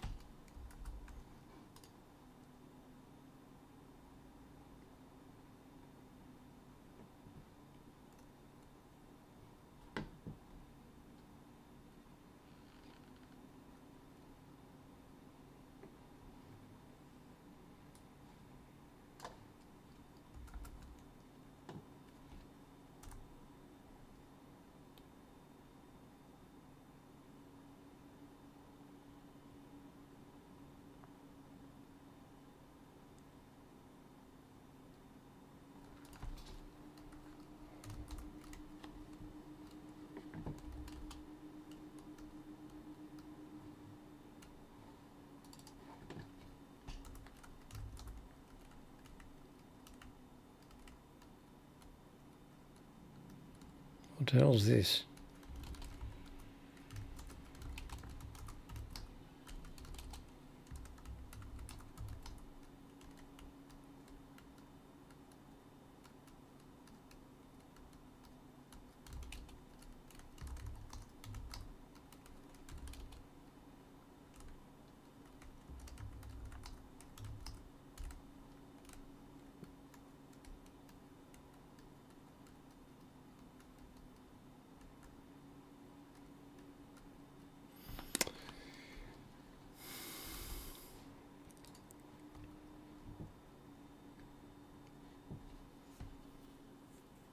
What was it? Get Windows?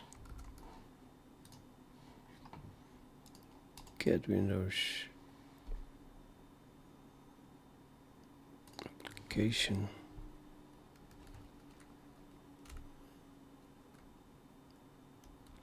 It's not even application.cc here.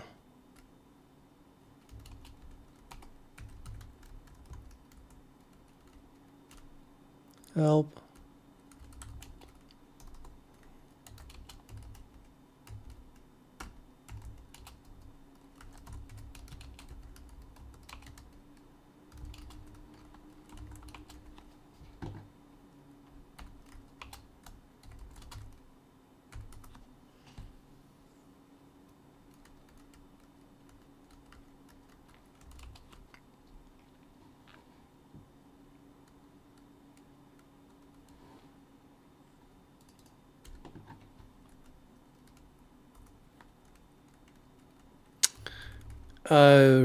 Right, yeah, that's not very useful. They're just calling this, so I need to...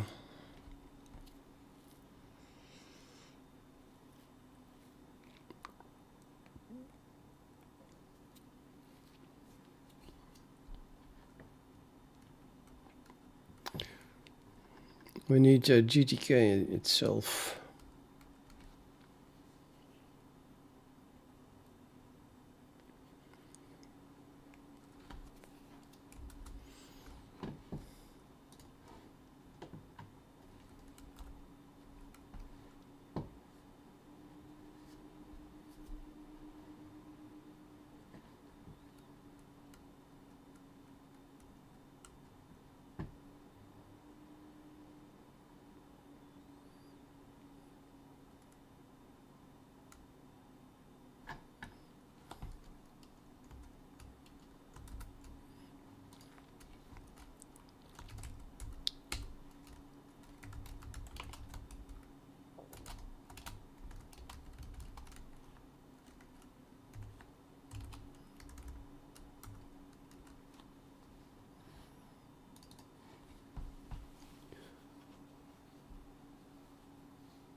Very private.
Oh, the thing is just not defined.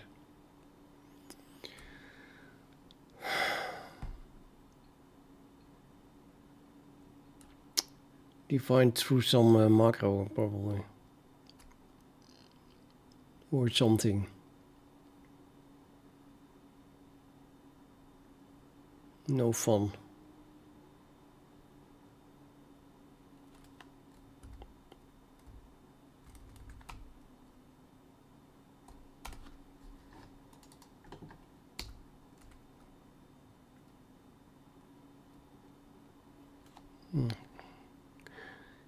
Found you. It's probably a type dev. Type dev struct. Here, Windows, Windows, Windows. Windows. It's a G list.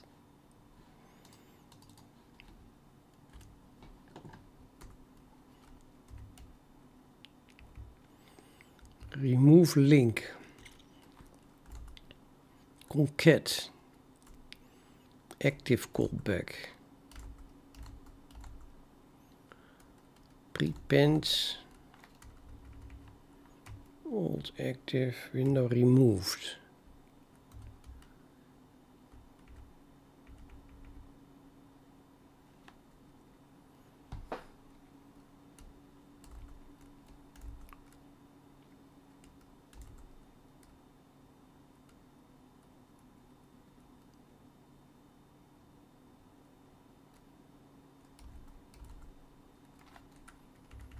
Add window.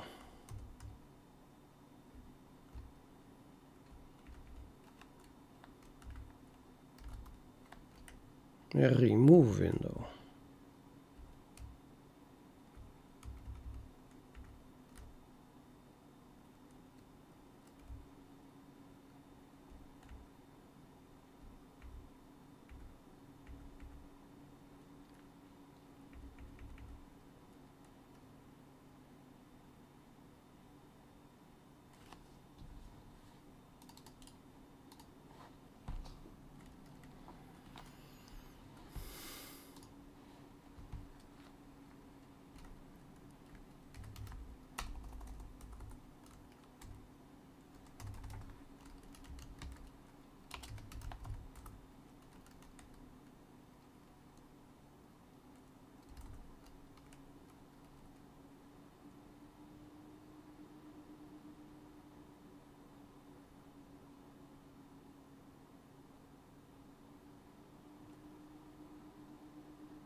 That's some serious debugging.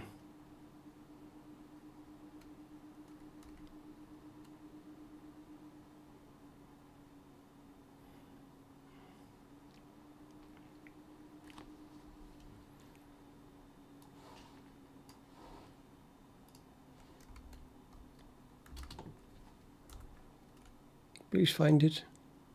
Yes.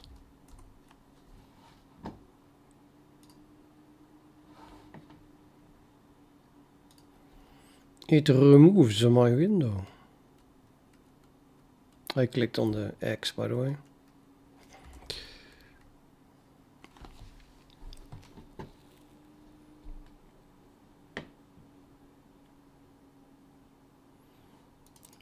Closure invoked. Service event marshal emit signal event on instance.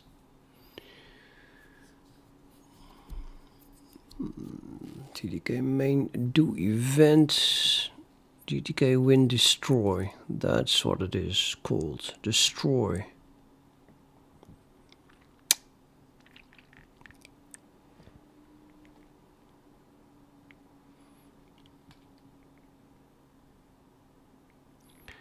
And that is not causing our object to be destroyed. Like destructor destroyed. Sounds the same.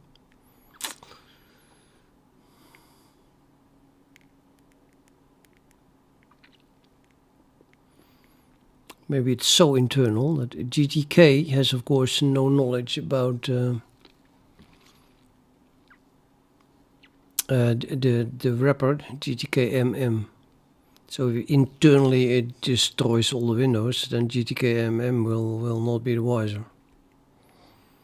Kind of a dirty though.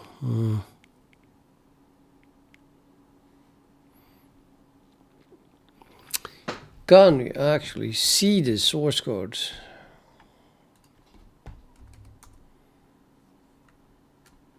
It's just downloading source code.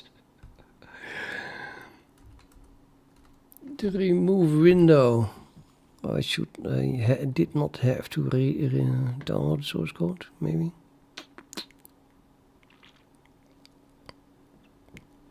There's an unref though on it. You would think that should cause a destruction, shouldn't it?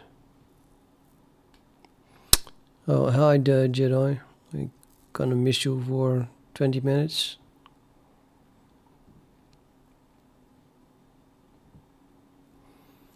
EDK widgets, remove control.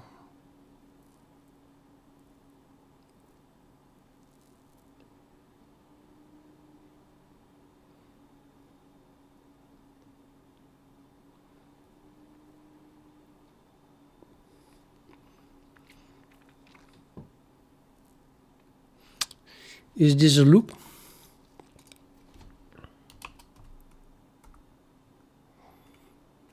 Doesn't look like it. Release application. But it passes a window. Huh? GTK window. Release application. I don't know. I don't know what it means. But it has the word application in it. But this is about this window, I think.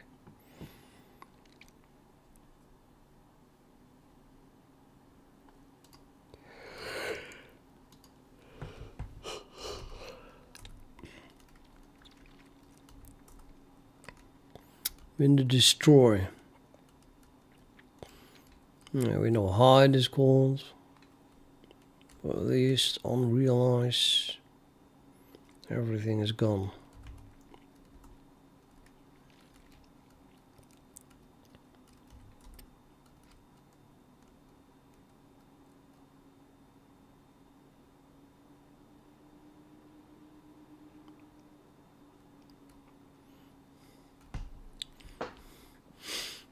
Maybe it just destroys the one window.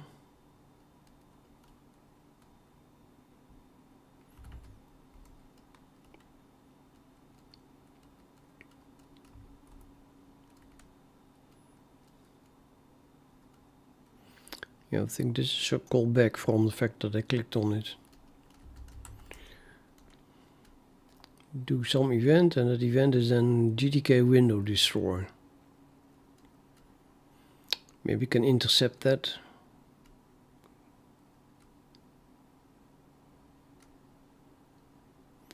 It's kind of strange though.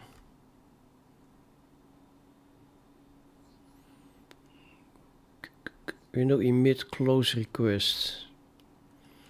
To get intercept that, I guess, and then return that it should not destroy the window because I did already.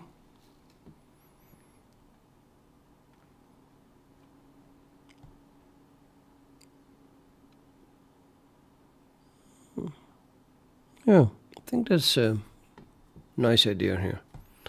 So this is, let's say we have a wrapper, the C++ wrapper, GTK colon something around the lower level GTK window thing.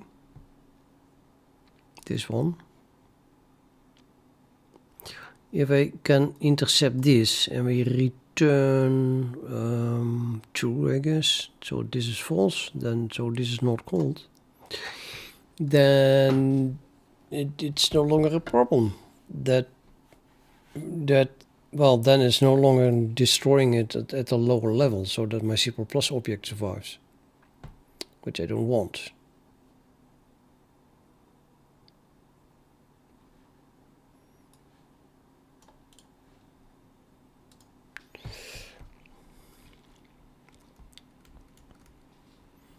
Time to ask AI.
Yeah.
Right.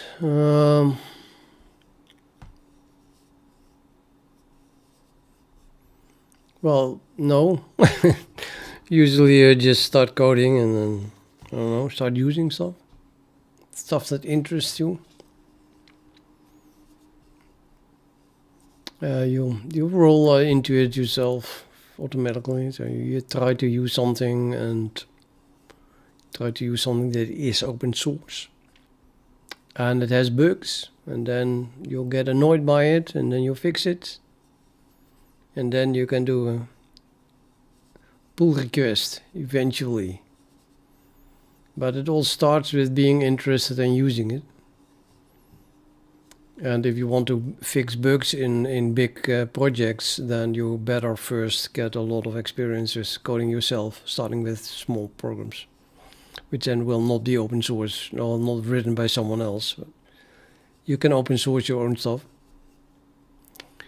So as long as you still write small programs, it probably doesn't make much sense to open source it. Only, I mean, you can just host it on GitHub for yourself, you know. Other people can download it, of course.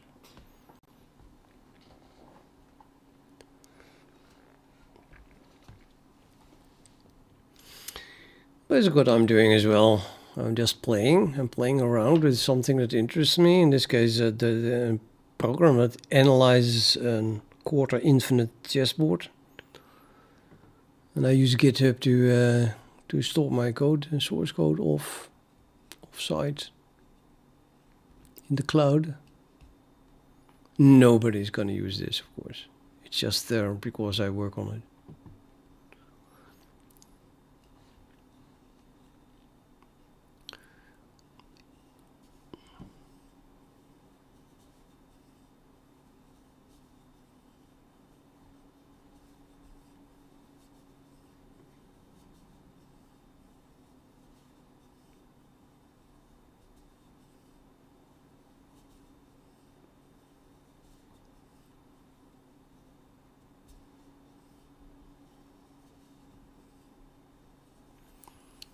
Here they add a false. The second bool argument false defined after lambda is relative to the signal close request and simply asks whether this should be executed after the default handler or instead of the default handler.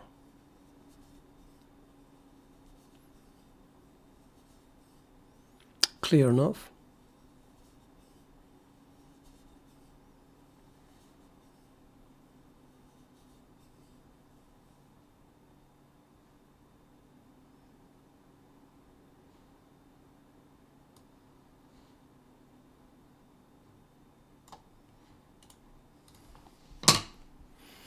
And the AI fails again.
Yeah, definitely not for a close request. Okay, so I'm gonna add false here.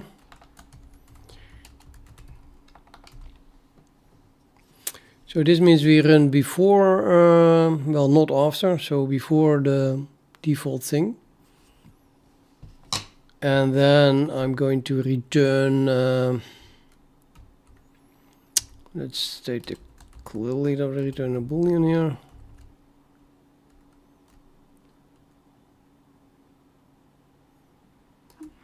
Well, actually, that's already pretty clear.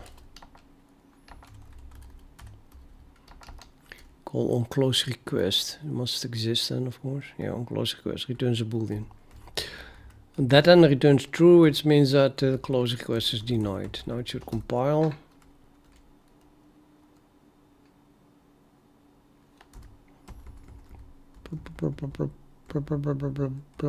See, I'm just playing around. Play. There's my window. I had to think for a second, but there it is. And now we're gonna click here. Request close. Close denied. Oh no. Okay, we got that one.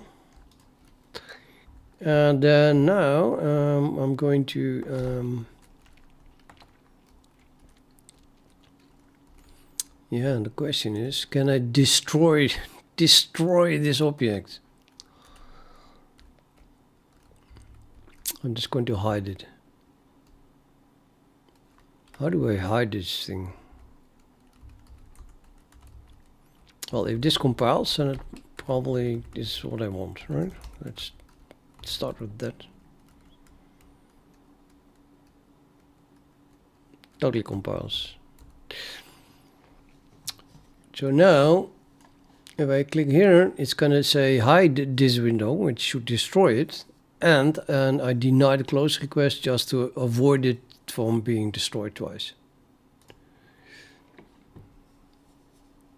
And there it is. The default, the destructor is called. Yay! Awesomeness. And then you can intercept on shutdown, but yeah, the window is gone.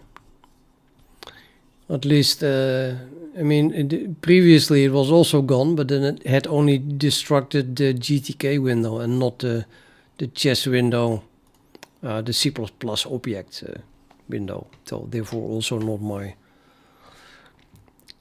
chess window. It is derived from GTK window, application window. Much better. Really want to edit this example now because they have it so wrong. This is the clean way to do it, I'm sure of it.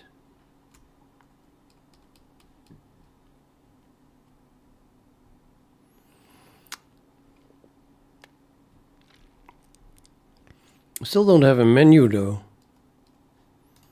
No menu.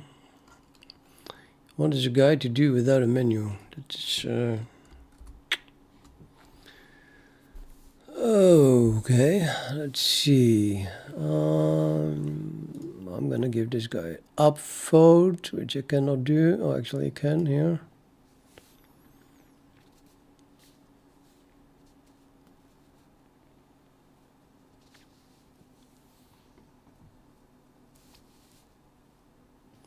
Yeah, okay.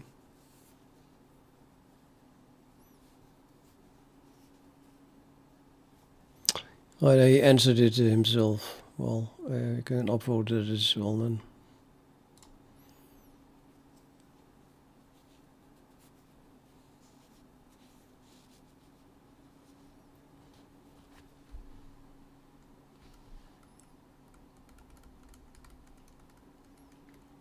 What's on Reddit is.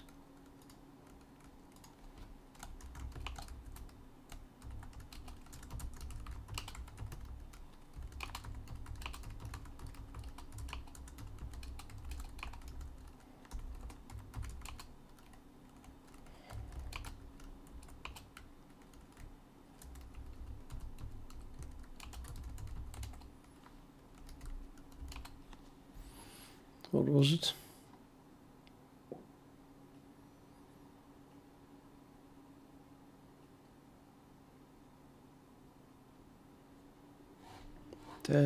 What?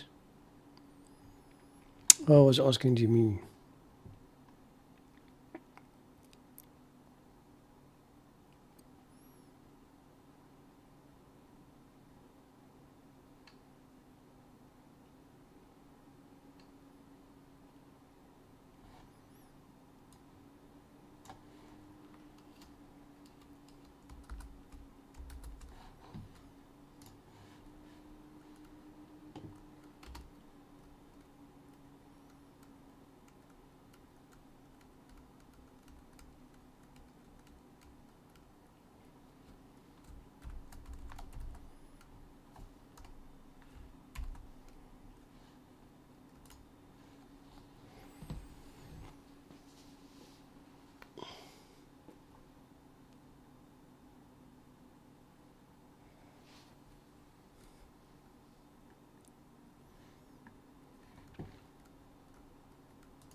This is about a menu, so still missing something.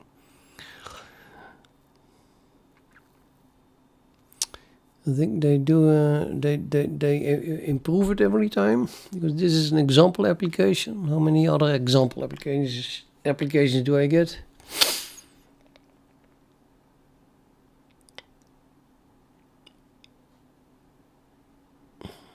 Well, just one. Okay. Yeah, the whole ref builder stuff is still missing.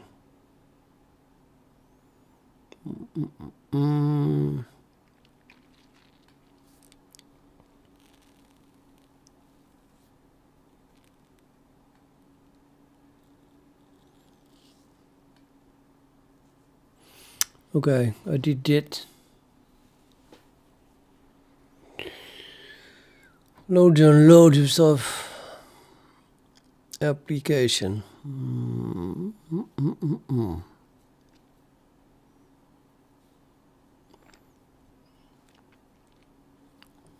On start up, on activate, you have that. Create window, I have that. I have that, right? Yeah, I think I called it just create. No, there's a create window. Yeah, of course, it's the main window. I call this create main window, but same thing. Create a main window, and I didn't.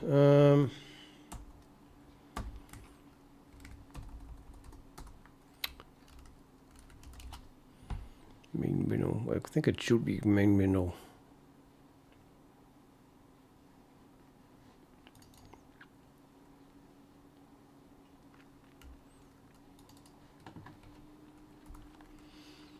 I'm gonna rename it.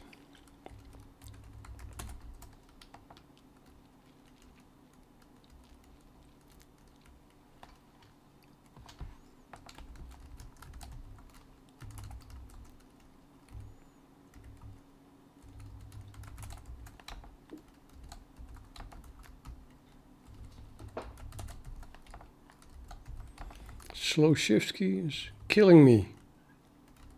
Oh, actually, it's not. It's just me hitting the wrong key. Okay, never mind.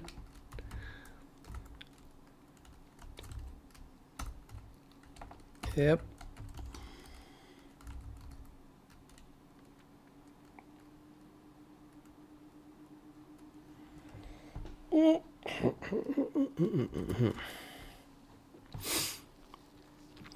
On menu file new generic. Well, forget that. About, haha. I have an on menu file quit. That's what I do have, yes. So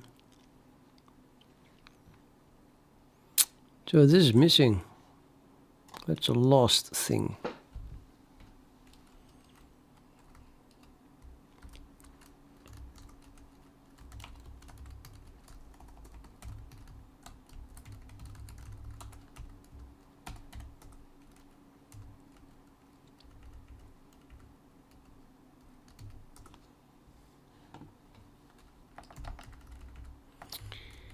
I don't think the on shutdown should even attempt to close Windows.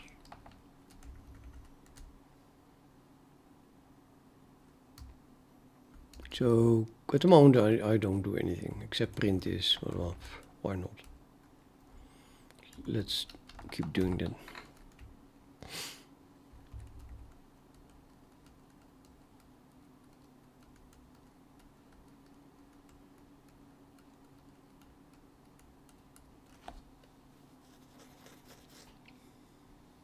Forgot when this was called.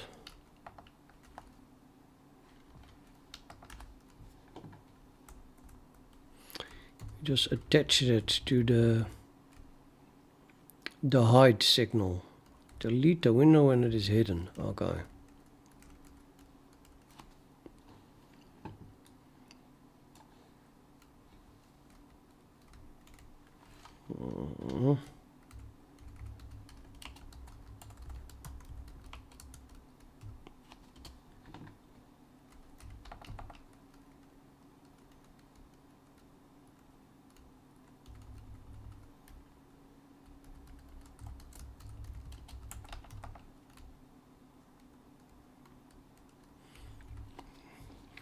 This also connected.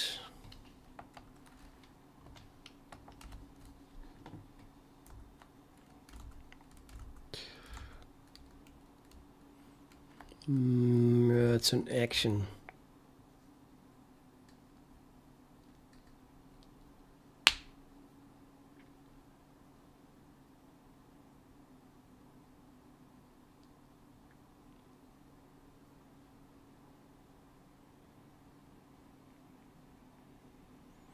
So this was the win.quit action then.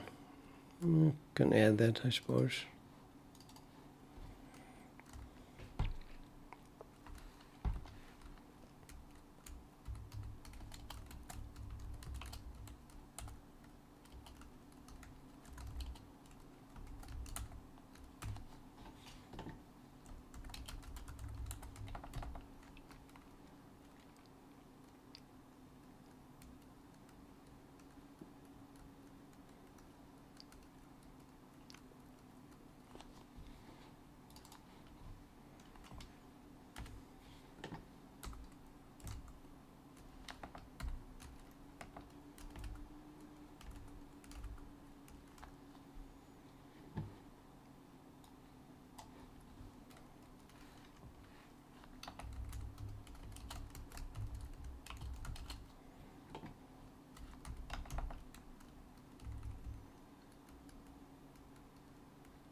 Did already add this one. Application. Yep. Whatever that is. Ref builder. A reference to the builder? Yeah. Referenced builder. Whatever the builder is. Where is that used then?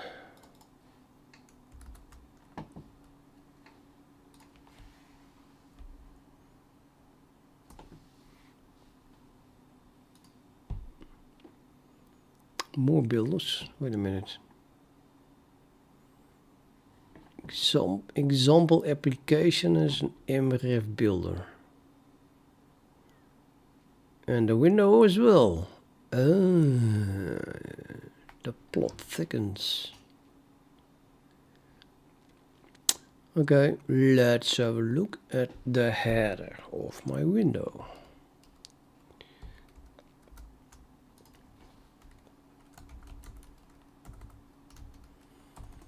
Which is window.h. Well, the by me preferred application pointer and the mbox that you're gonna throw in everything. It's the only child for some reason. Why would you do that? Add child. What would happen if you don't have a box and you just add two children? Questions. Test window. Well, okay. Compare. That would be that. And this I got rid of because it's just nonsense. Signal handlers. Why? Menu handler. Now they are signals instead of actions.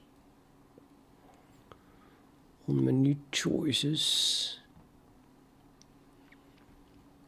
GDP string parameter on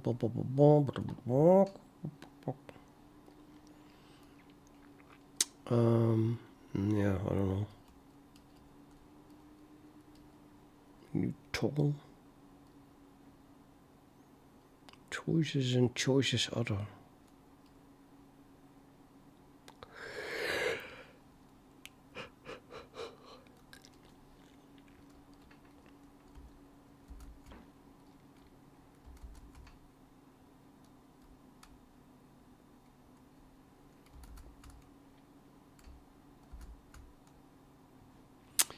Well, I have my box. This thing also has a ref builder.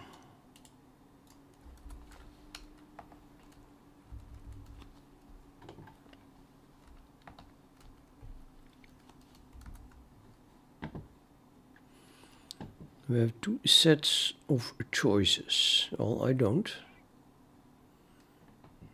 Simple action and the ref toggle. Nah. So those two things or something.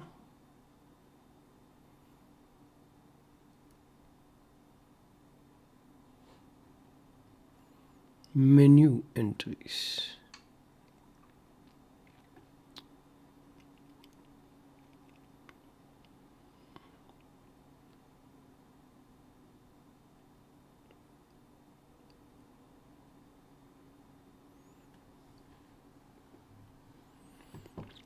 Example application.c.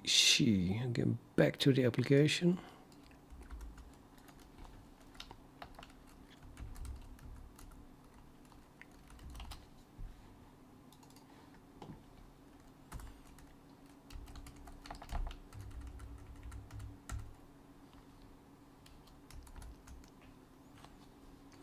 Set application name.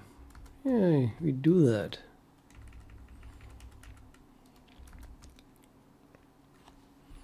Then we have a create.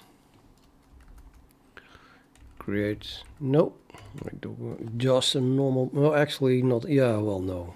Let's return a boost intrusive pointer instead of whatever they wanted. Totally not calling this.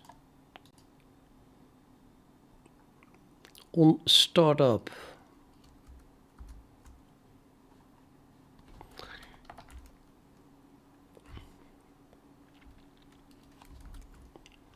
Application on startup. Call the base class implementation. Penalty, they think, well, my monitor is so small, I can't waste the space here. I copied that from here, but they don't have a space for any of the comments. Oh, they do have here. Inconsistent shit.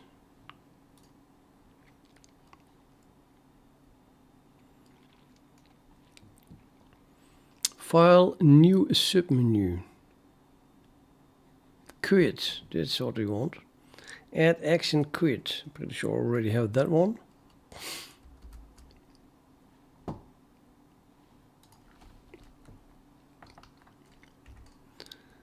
And then the question is, can that be an lambda?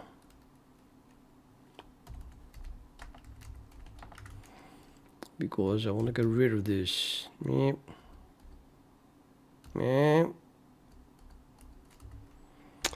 Lambda on menu quit.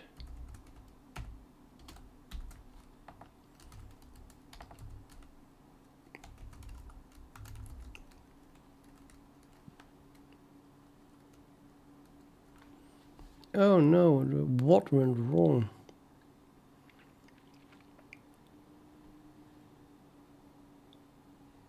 Oh. You all saw that already, of course. I forgot to capture this.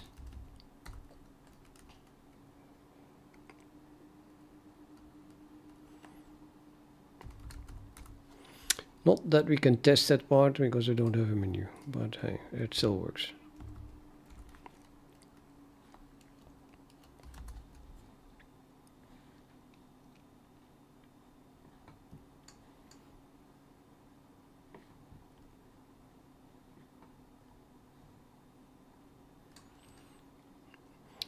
Set accelerator keys.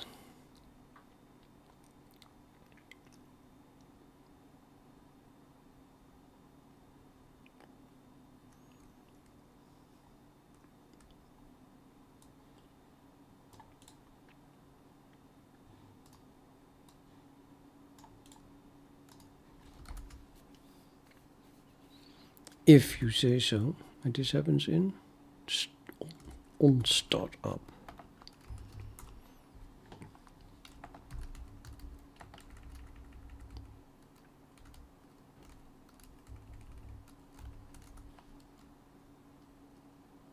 Now it's suddenly up quit. Oh, because it is up quit. Huh?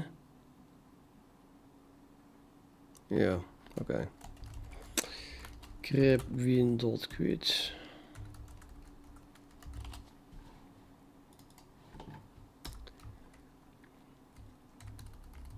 Up.quit.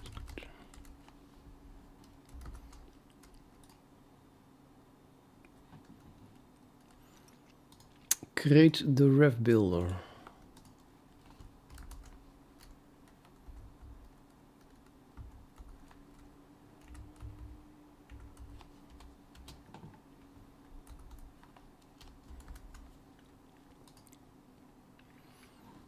Lay out the actions in a menu bar and menu. I wanted to avoid this. So in my previous implementation, I just make a bunch of enums and that's it. Then everything is automated. Well, almost. This doesn't really allow me to automate the construction of this XML. I think it is. It seems more work to maintain something like this.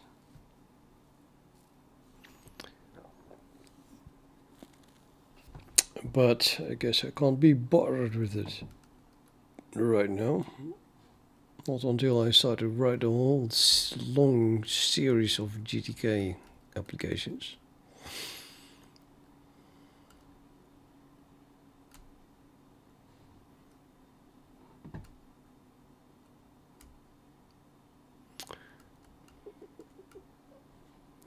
Let's go all the way up till the quit. Section submenu. I don't have an edit.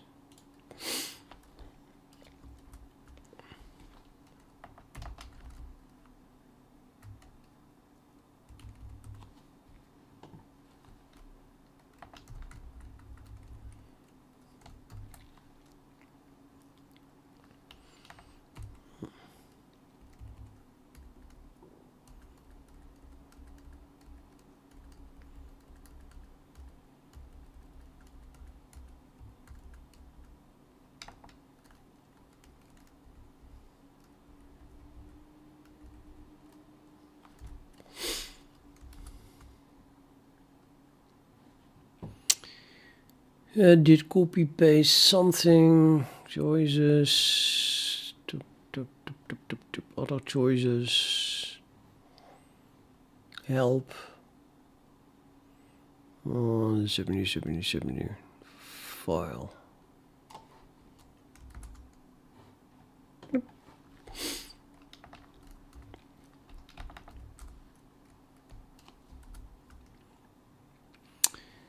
try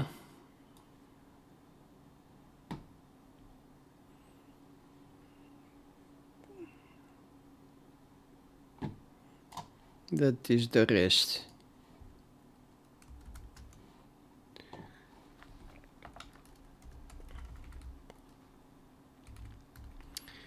Try to add from string. Ref builder also should exist.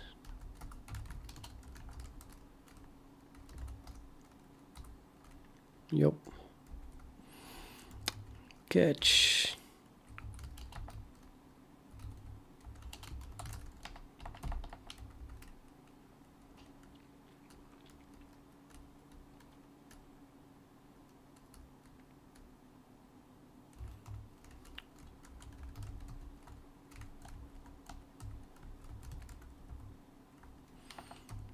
Why is this not highlighted? Because it is just alert. Okay.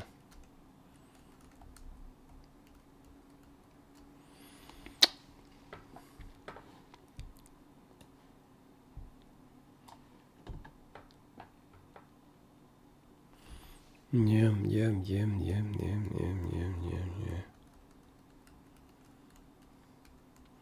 Can you just print an glib error?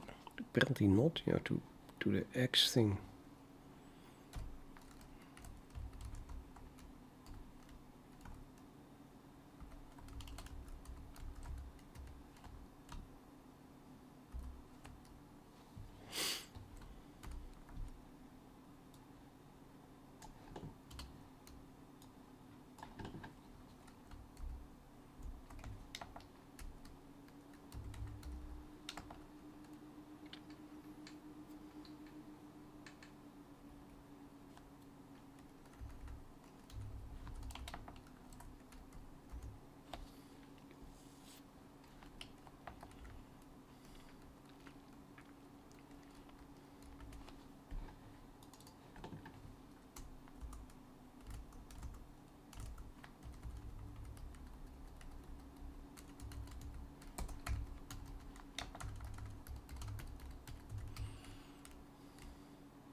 Now, what is set menu bar? Is that going to compile? And if so, do we have immediately a menu bar? Exciting. Drumroll. Missing header.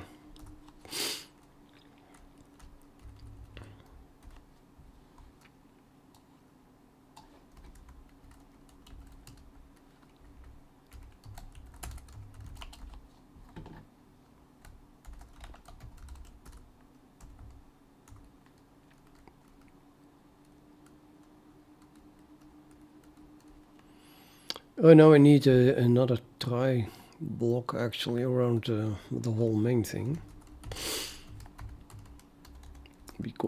Because to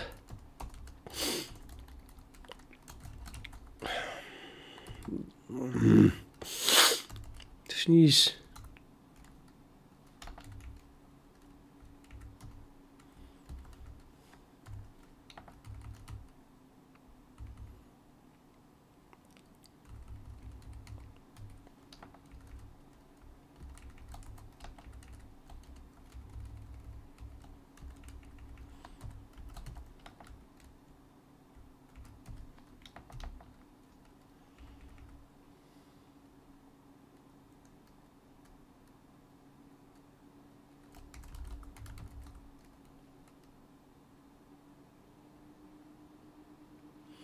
I felt a sneeze come up, it just doesn't come.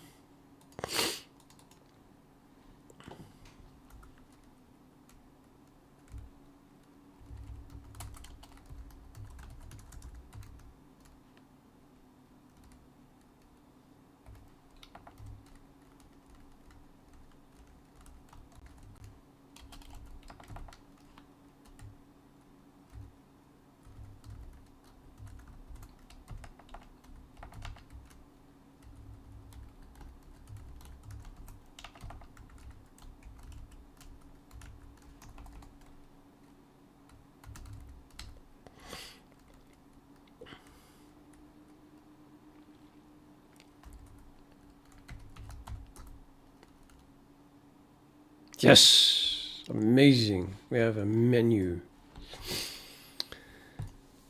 with a quit in it, and lots of space below the quit, and it doesn't look even close to what I'm used to from menu bars. Why does this look so horrible?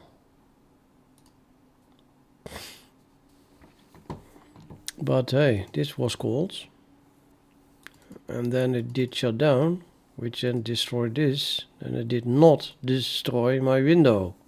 What the F?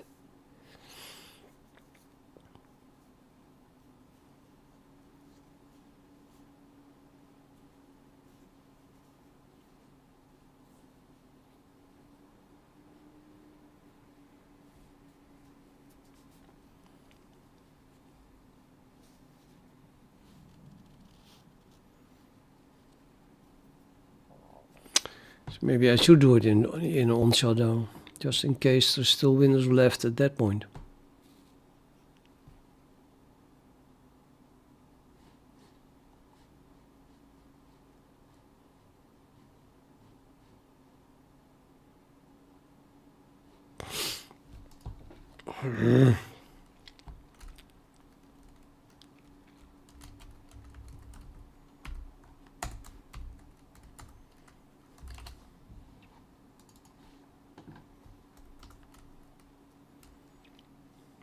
Oops.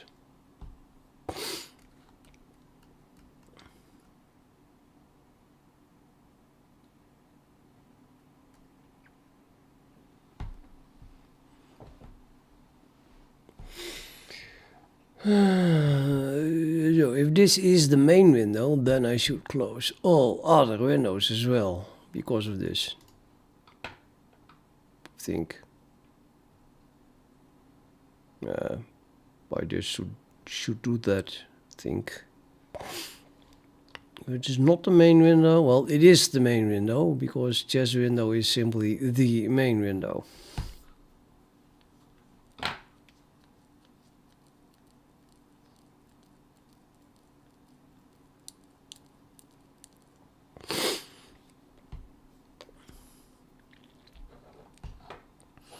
Can you call hide twice on a row? Or does the hide immediately destruct it?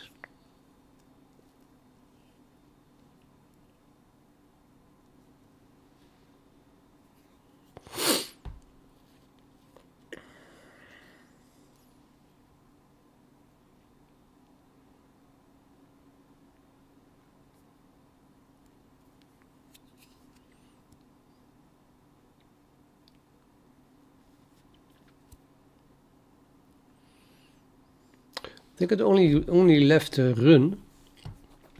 You can return to the main if you close, if you hide, whatever, the last window. So no, not making any difference between main window or whatever other windows. If some window is closed, then we just hide that, which is apparently the same as deleting it. And there is another window left, then we won't return to main, and well, just this one window is deleted. But if for whatever reason there would be other windows left while we leave the main loop anyway, we have to close all those windows. So yeah, I'm gonna add that to shutdown anyway. The sneeze is still almost there.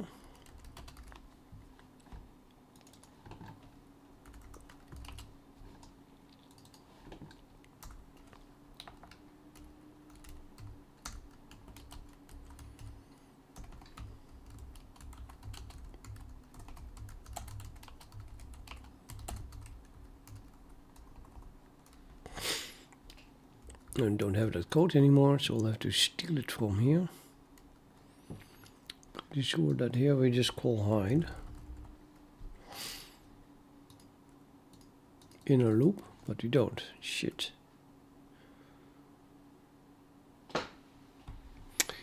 What about get windows? There it is.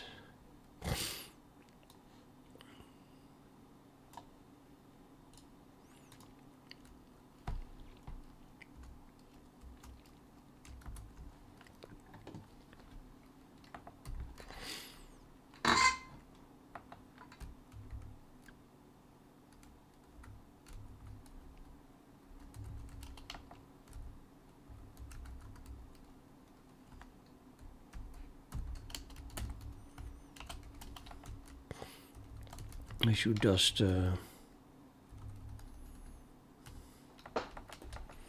should just copy it from here. I still have it here.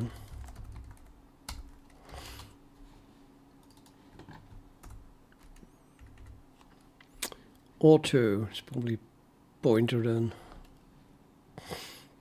And we call hide.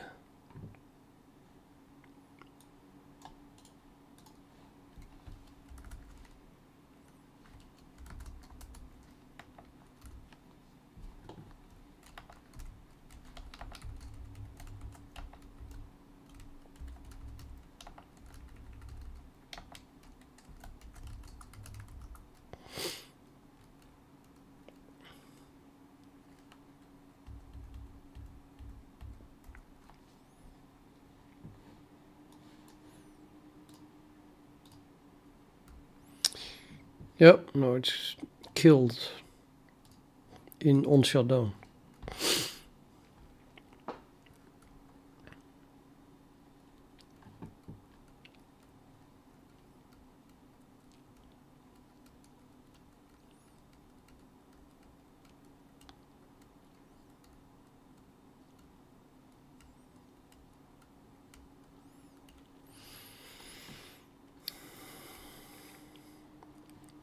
It's a bit unclear though.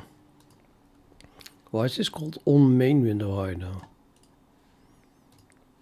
Because my chest window is the main window, I suppose. But.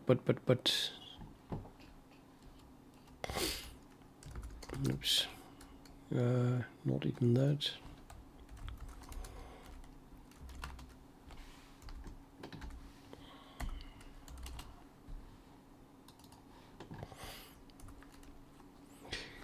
Okay, we connected to the main window. Okay. Create main window, signal hide, connect. Definitely main window.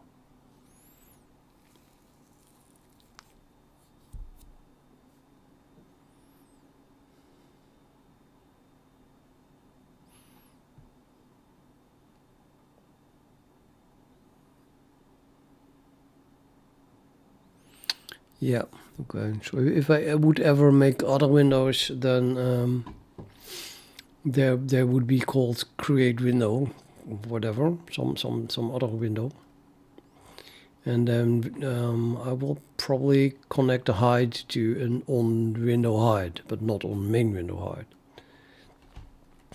Which then probably should do something else. I think if you close the main window, then you want to destroy everything.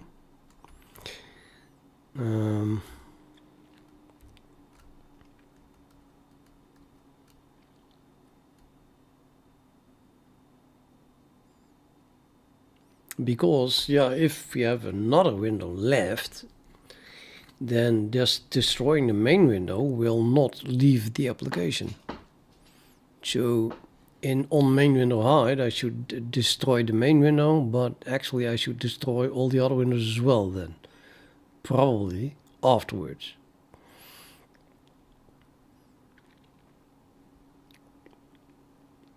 Because this is the main window.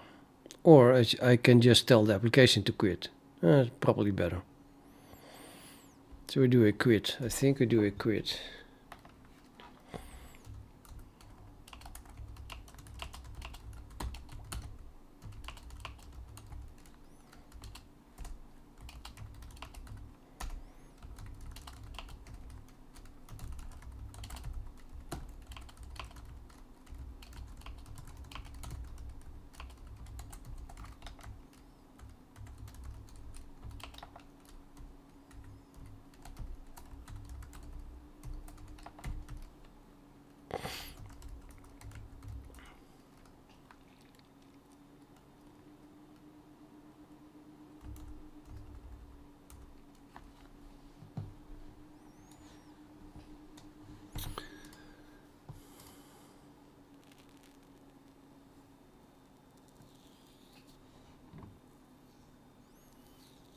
No, seems to work.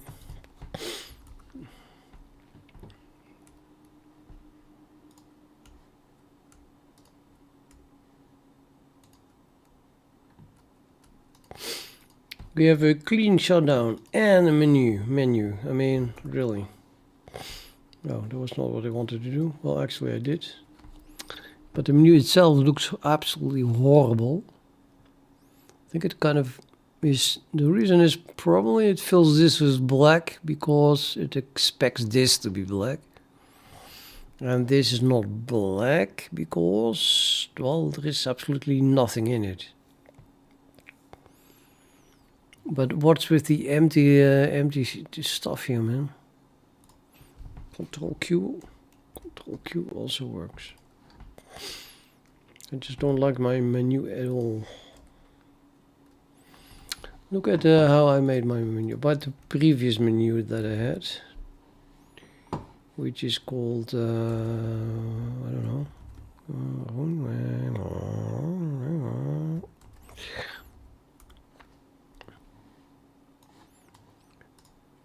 Now this is what I call a menu.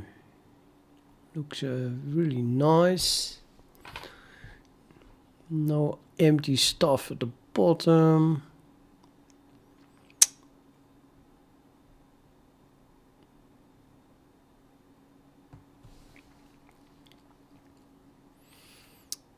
It's a square. There's a blue line here below it the moment you highlight it. And the menu itself is square. And it highlights blue if I hover over it.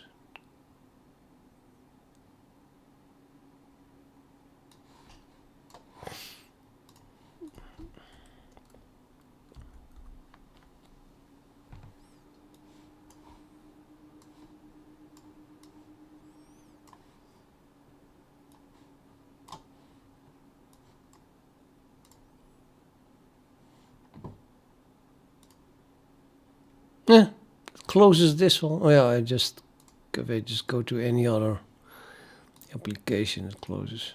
I have to click on it twice. One, immediately open. Click, click.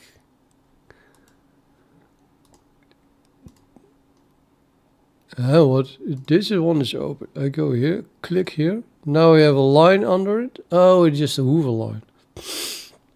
So I click it and then it brings this window to the foreground, but it's not processing the click otherwise. I don't think that makes that much sense. So, oh, it's not even bringing it to the foreground. If I click on the title bar, becomes green, and now this is in the foreground and it doesn't detect hovering. You have to click it. Only after you click the menu bar, you can hover over it to do this. And if I click here, and I have to click it twice for some reason.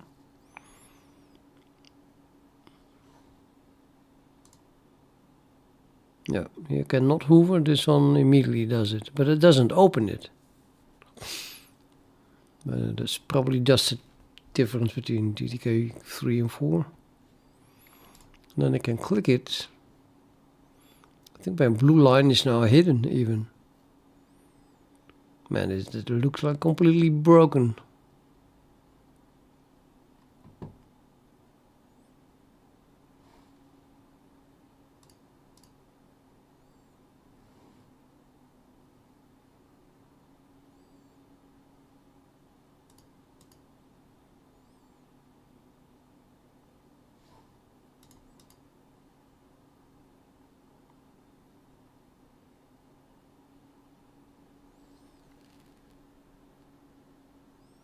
If you ask me, this queue is a little bit smaller than that queue.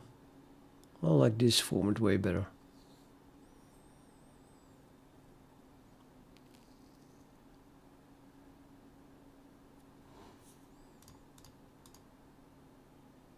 Ah, this one is also small. Okay, that didn't change, I guess.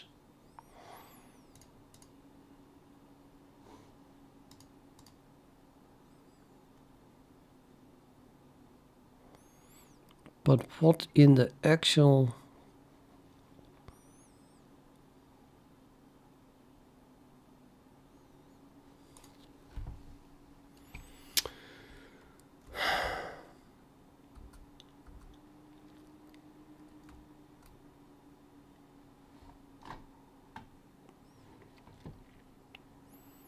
They don't show how it looks like if you have this. If you click on this.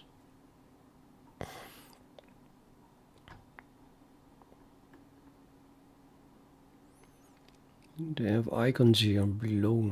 They don't show the menu. Oh, here's a menu. No, it's pop-up.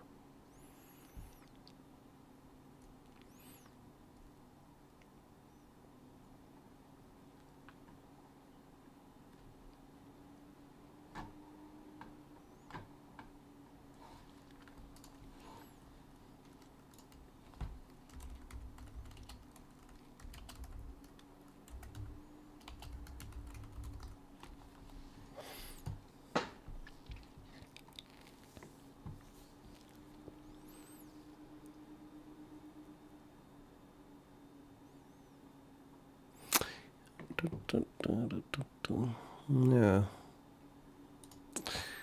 But is it GT? Is it this? It looks like DOS. I mean, is this GTK4? Not on Linux.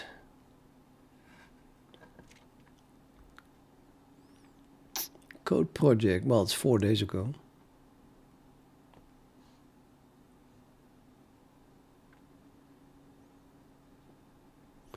Les menus.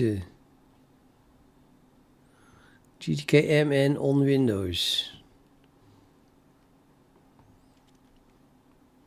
gtkmm tutorial. That's how I should have found it. It exists.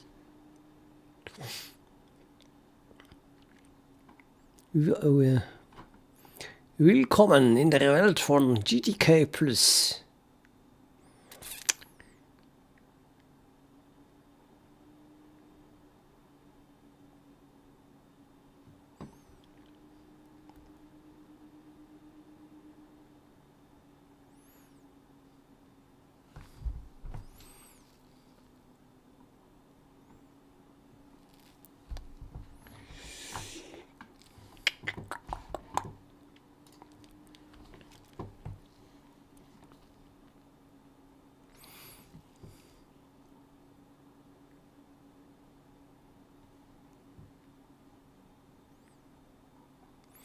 I'm not really convinced about the GTK 5 stuff.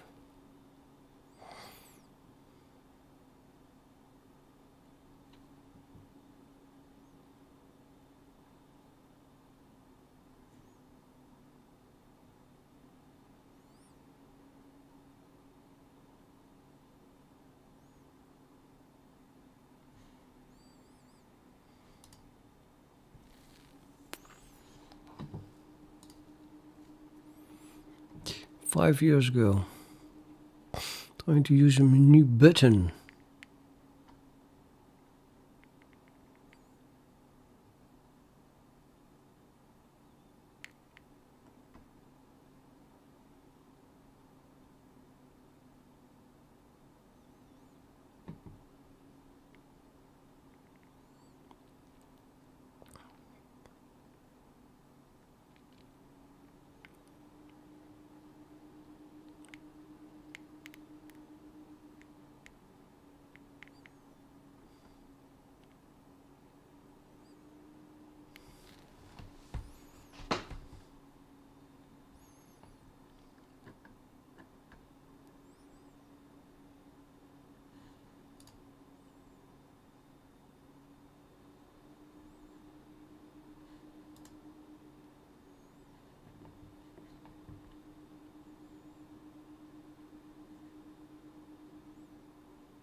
I could answer this one by now. So if you use a gtkmm include there, then you're doing something wrong. Shall I answer it just because I'm getting tired?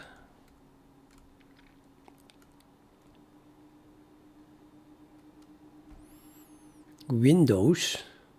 I'm not so sure anymore if I want to.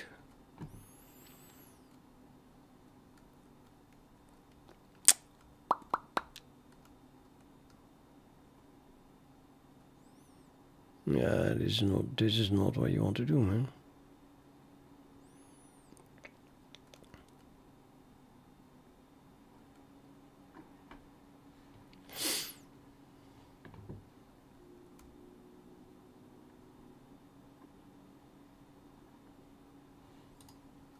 Let's answer it.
No preview.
Yeah, no preview.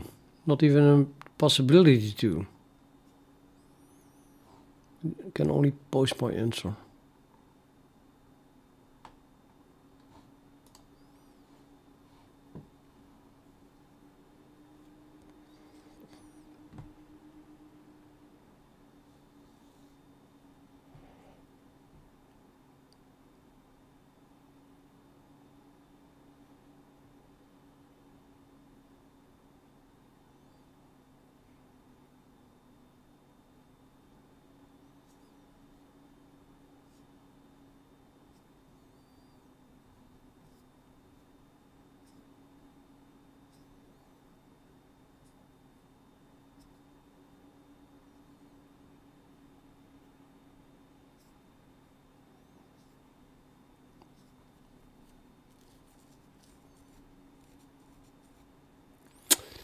Oh yeah, Rohit, yeah.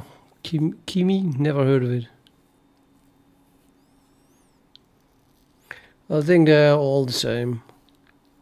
Well, I don't know. I mean, there are of course AIs that are absolutely horrible, but I cannot imagine that any Kimi would be less bad than, say, a Gemini or Claude.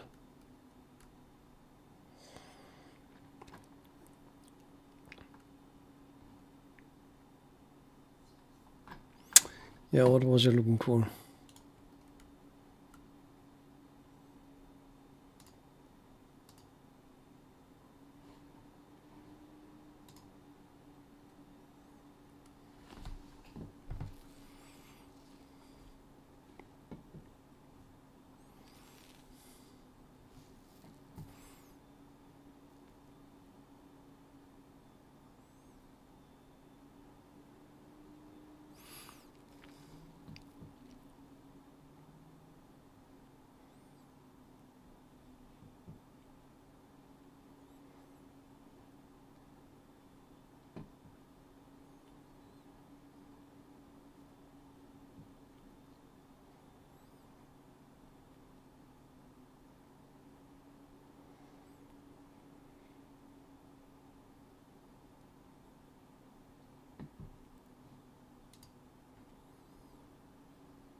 'What is this? Wait a minute.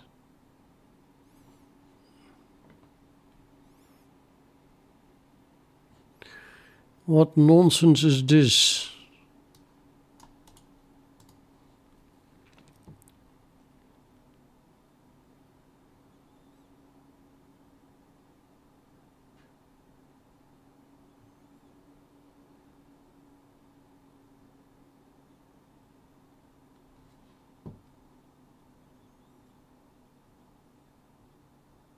Yeah, this is already the correct answer. I guess it doesn't need an answer then.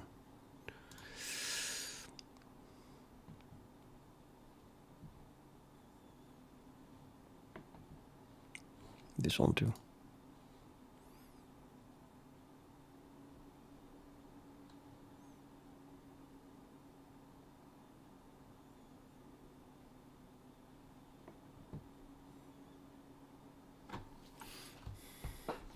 Two years ago.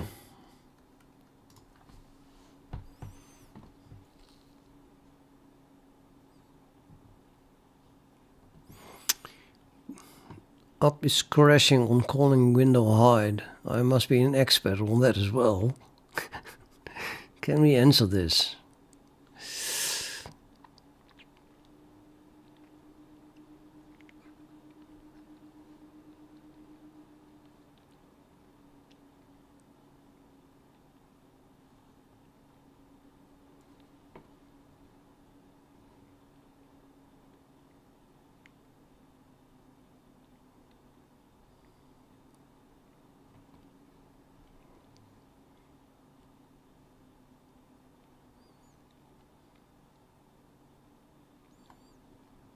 That's a bit weird here. So he gets a hide signal and then he calls hide again.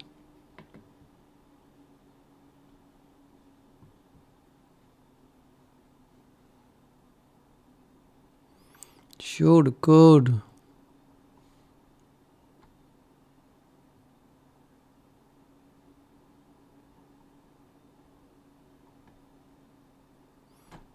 This is from 2 years ago.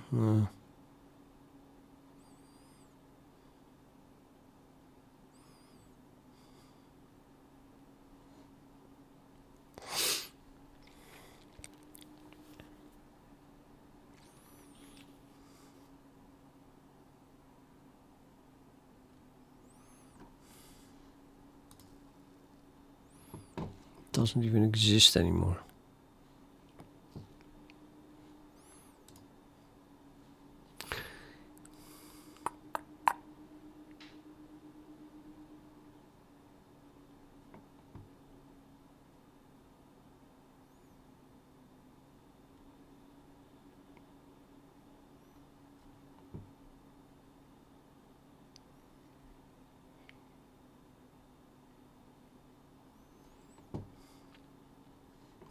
Just put a box in it.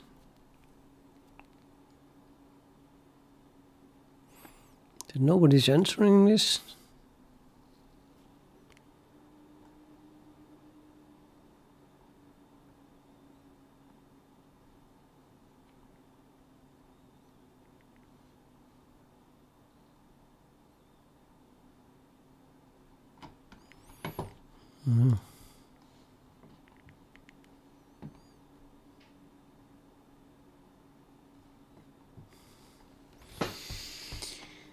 What? Is that all?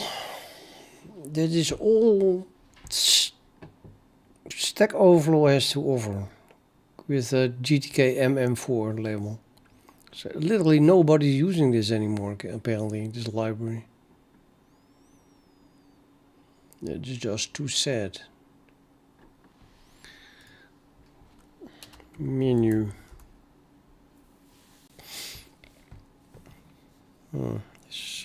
Different stuff.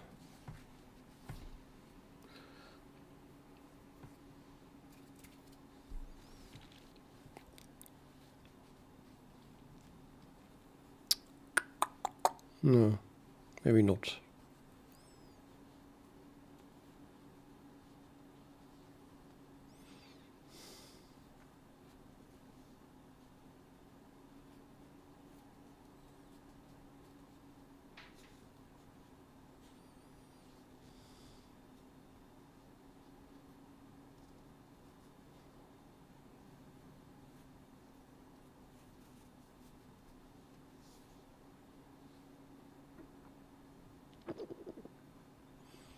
Can I ask a question and then hope for an answer? Well, that is the question. Within a day, of course. I doubt it. I doubt it a lot.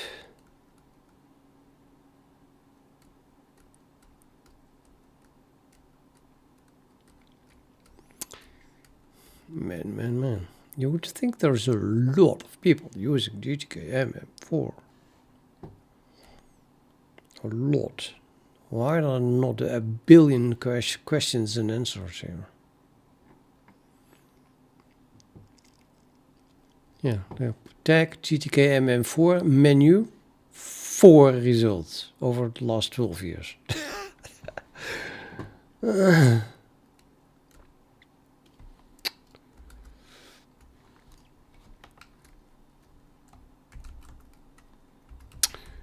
Okay, so I think it's time to stop But yeah, that looks horrible. Horrible, horrible, horrible. I think my first attempt should be to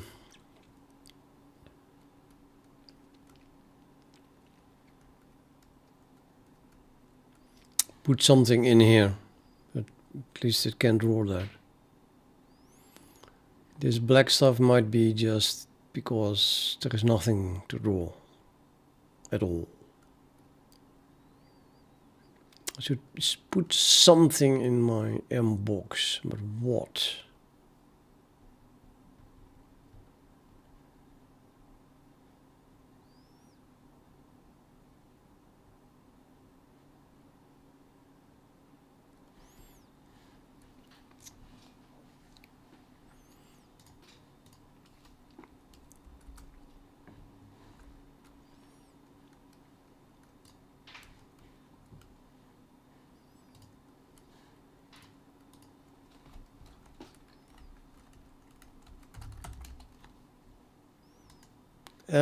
Already?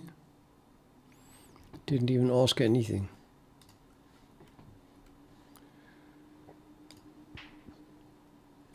Hardly anything. There's certainly no questions that I got answered correctly. How can I help you today? Well, using gtkmm 4.0 even. How can I quickly put something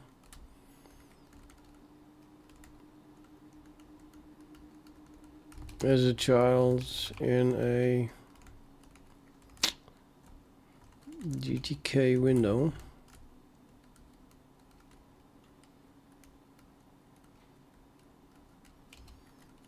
So that the window background becomes, I don't know, green.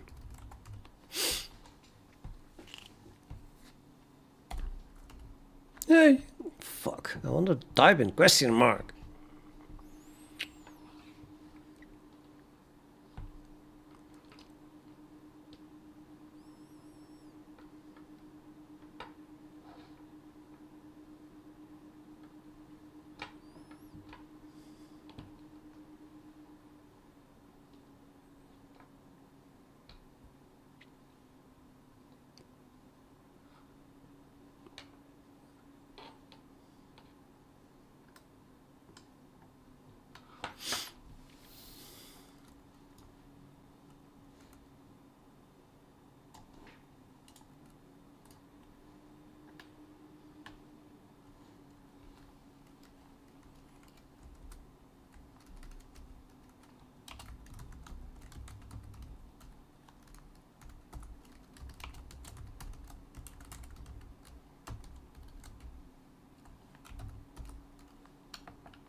Would be surprised if this works. It actually compiles. It works. Awesome. And still horrible. So yeah, now I definitely had to draw something now. It's drawing something.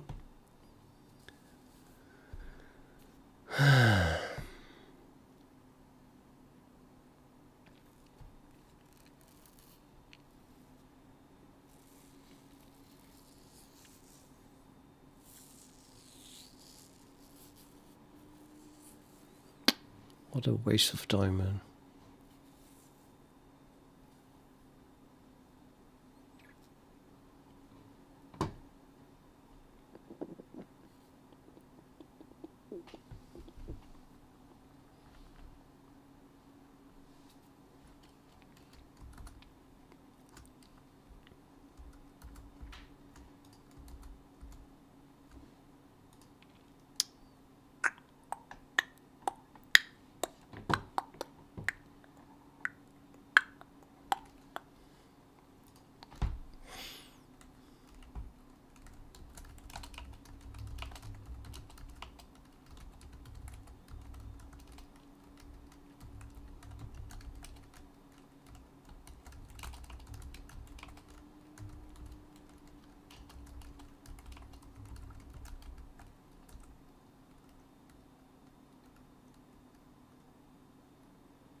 Make a screenshot of this. Not gonna happen.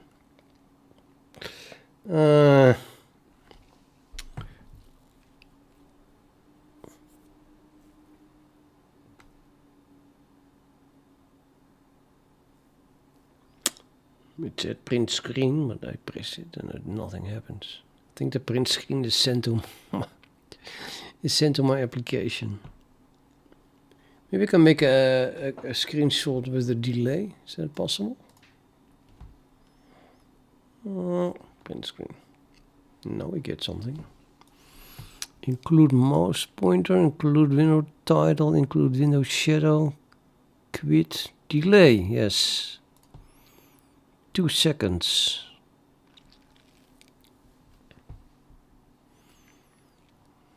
Window under cursor.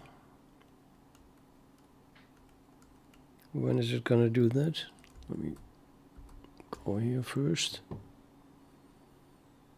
I have to click it as well. And then do this. Current screen, active window, I guess.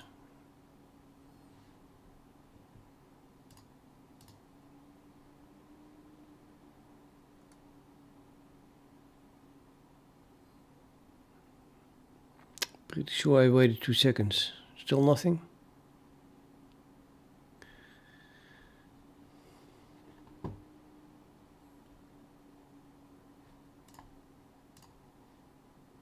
Active window, okay. No, 2 seconds is not enough.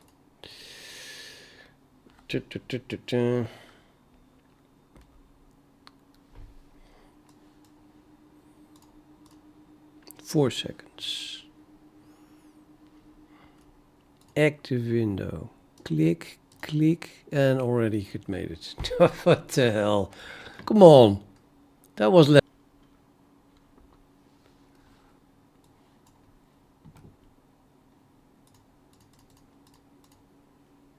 10 seconds. I'm gonna put it closer.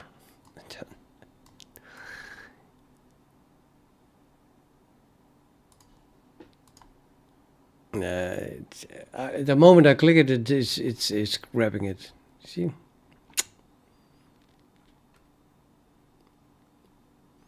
So I can't click it. Stupid.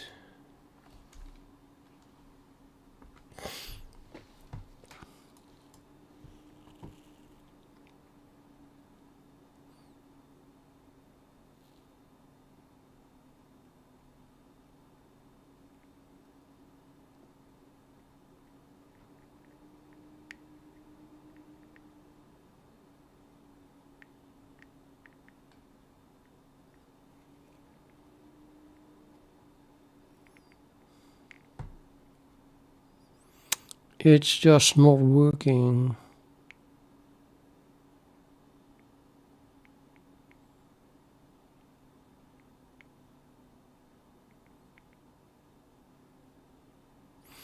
Maybe a rectangular region then with a delay? Maybe.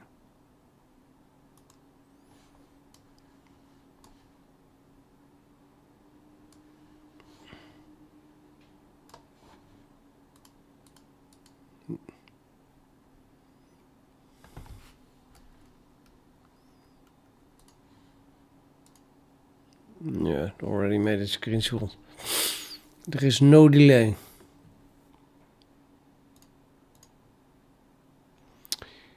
So it's basically impossible to make a screenshot of this menu like this. I need 2 mouses. Not possible.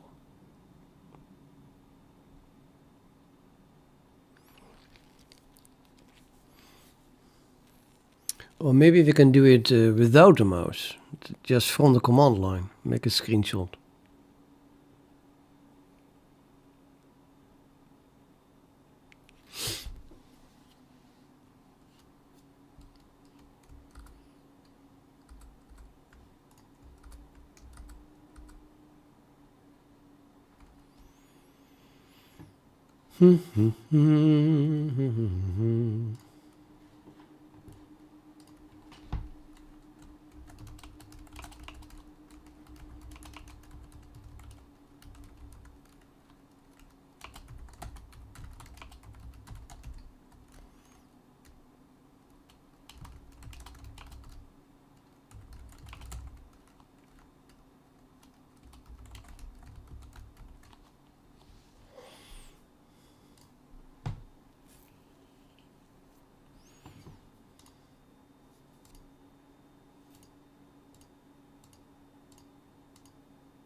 Fuck YouTube.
Too many options.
Nah.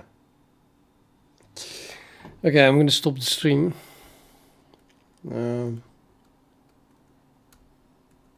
Captured everything, like all 3 monitors. So I have to edit it and stuff. I'll be back tomorrow. Good night.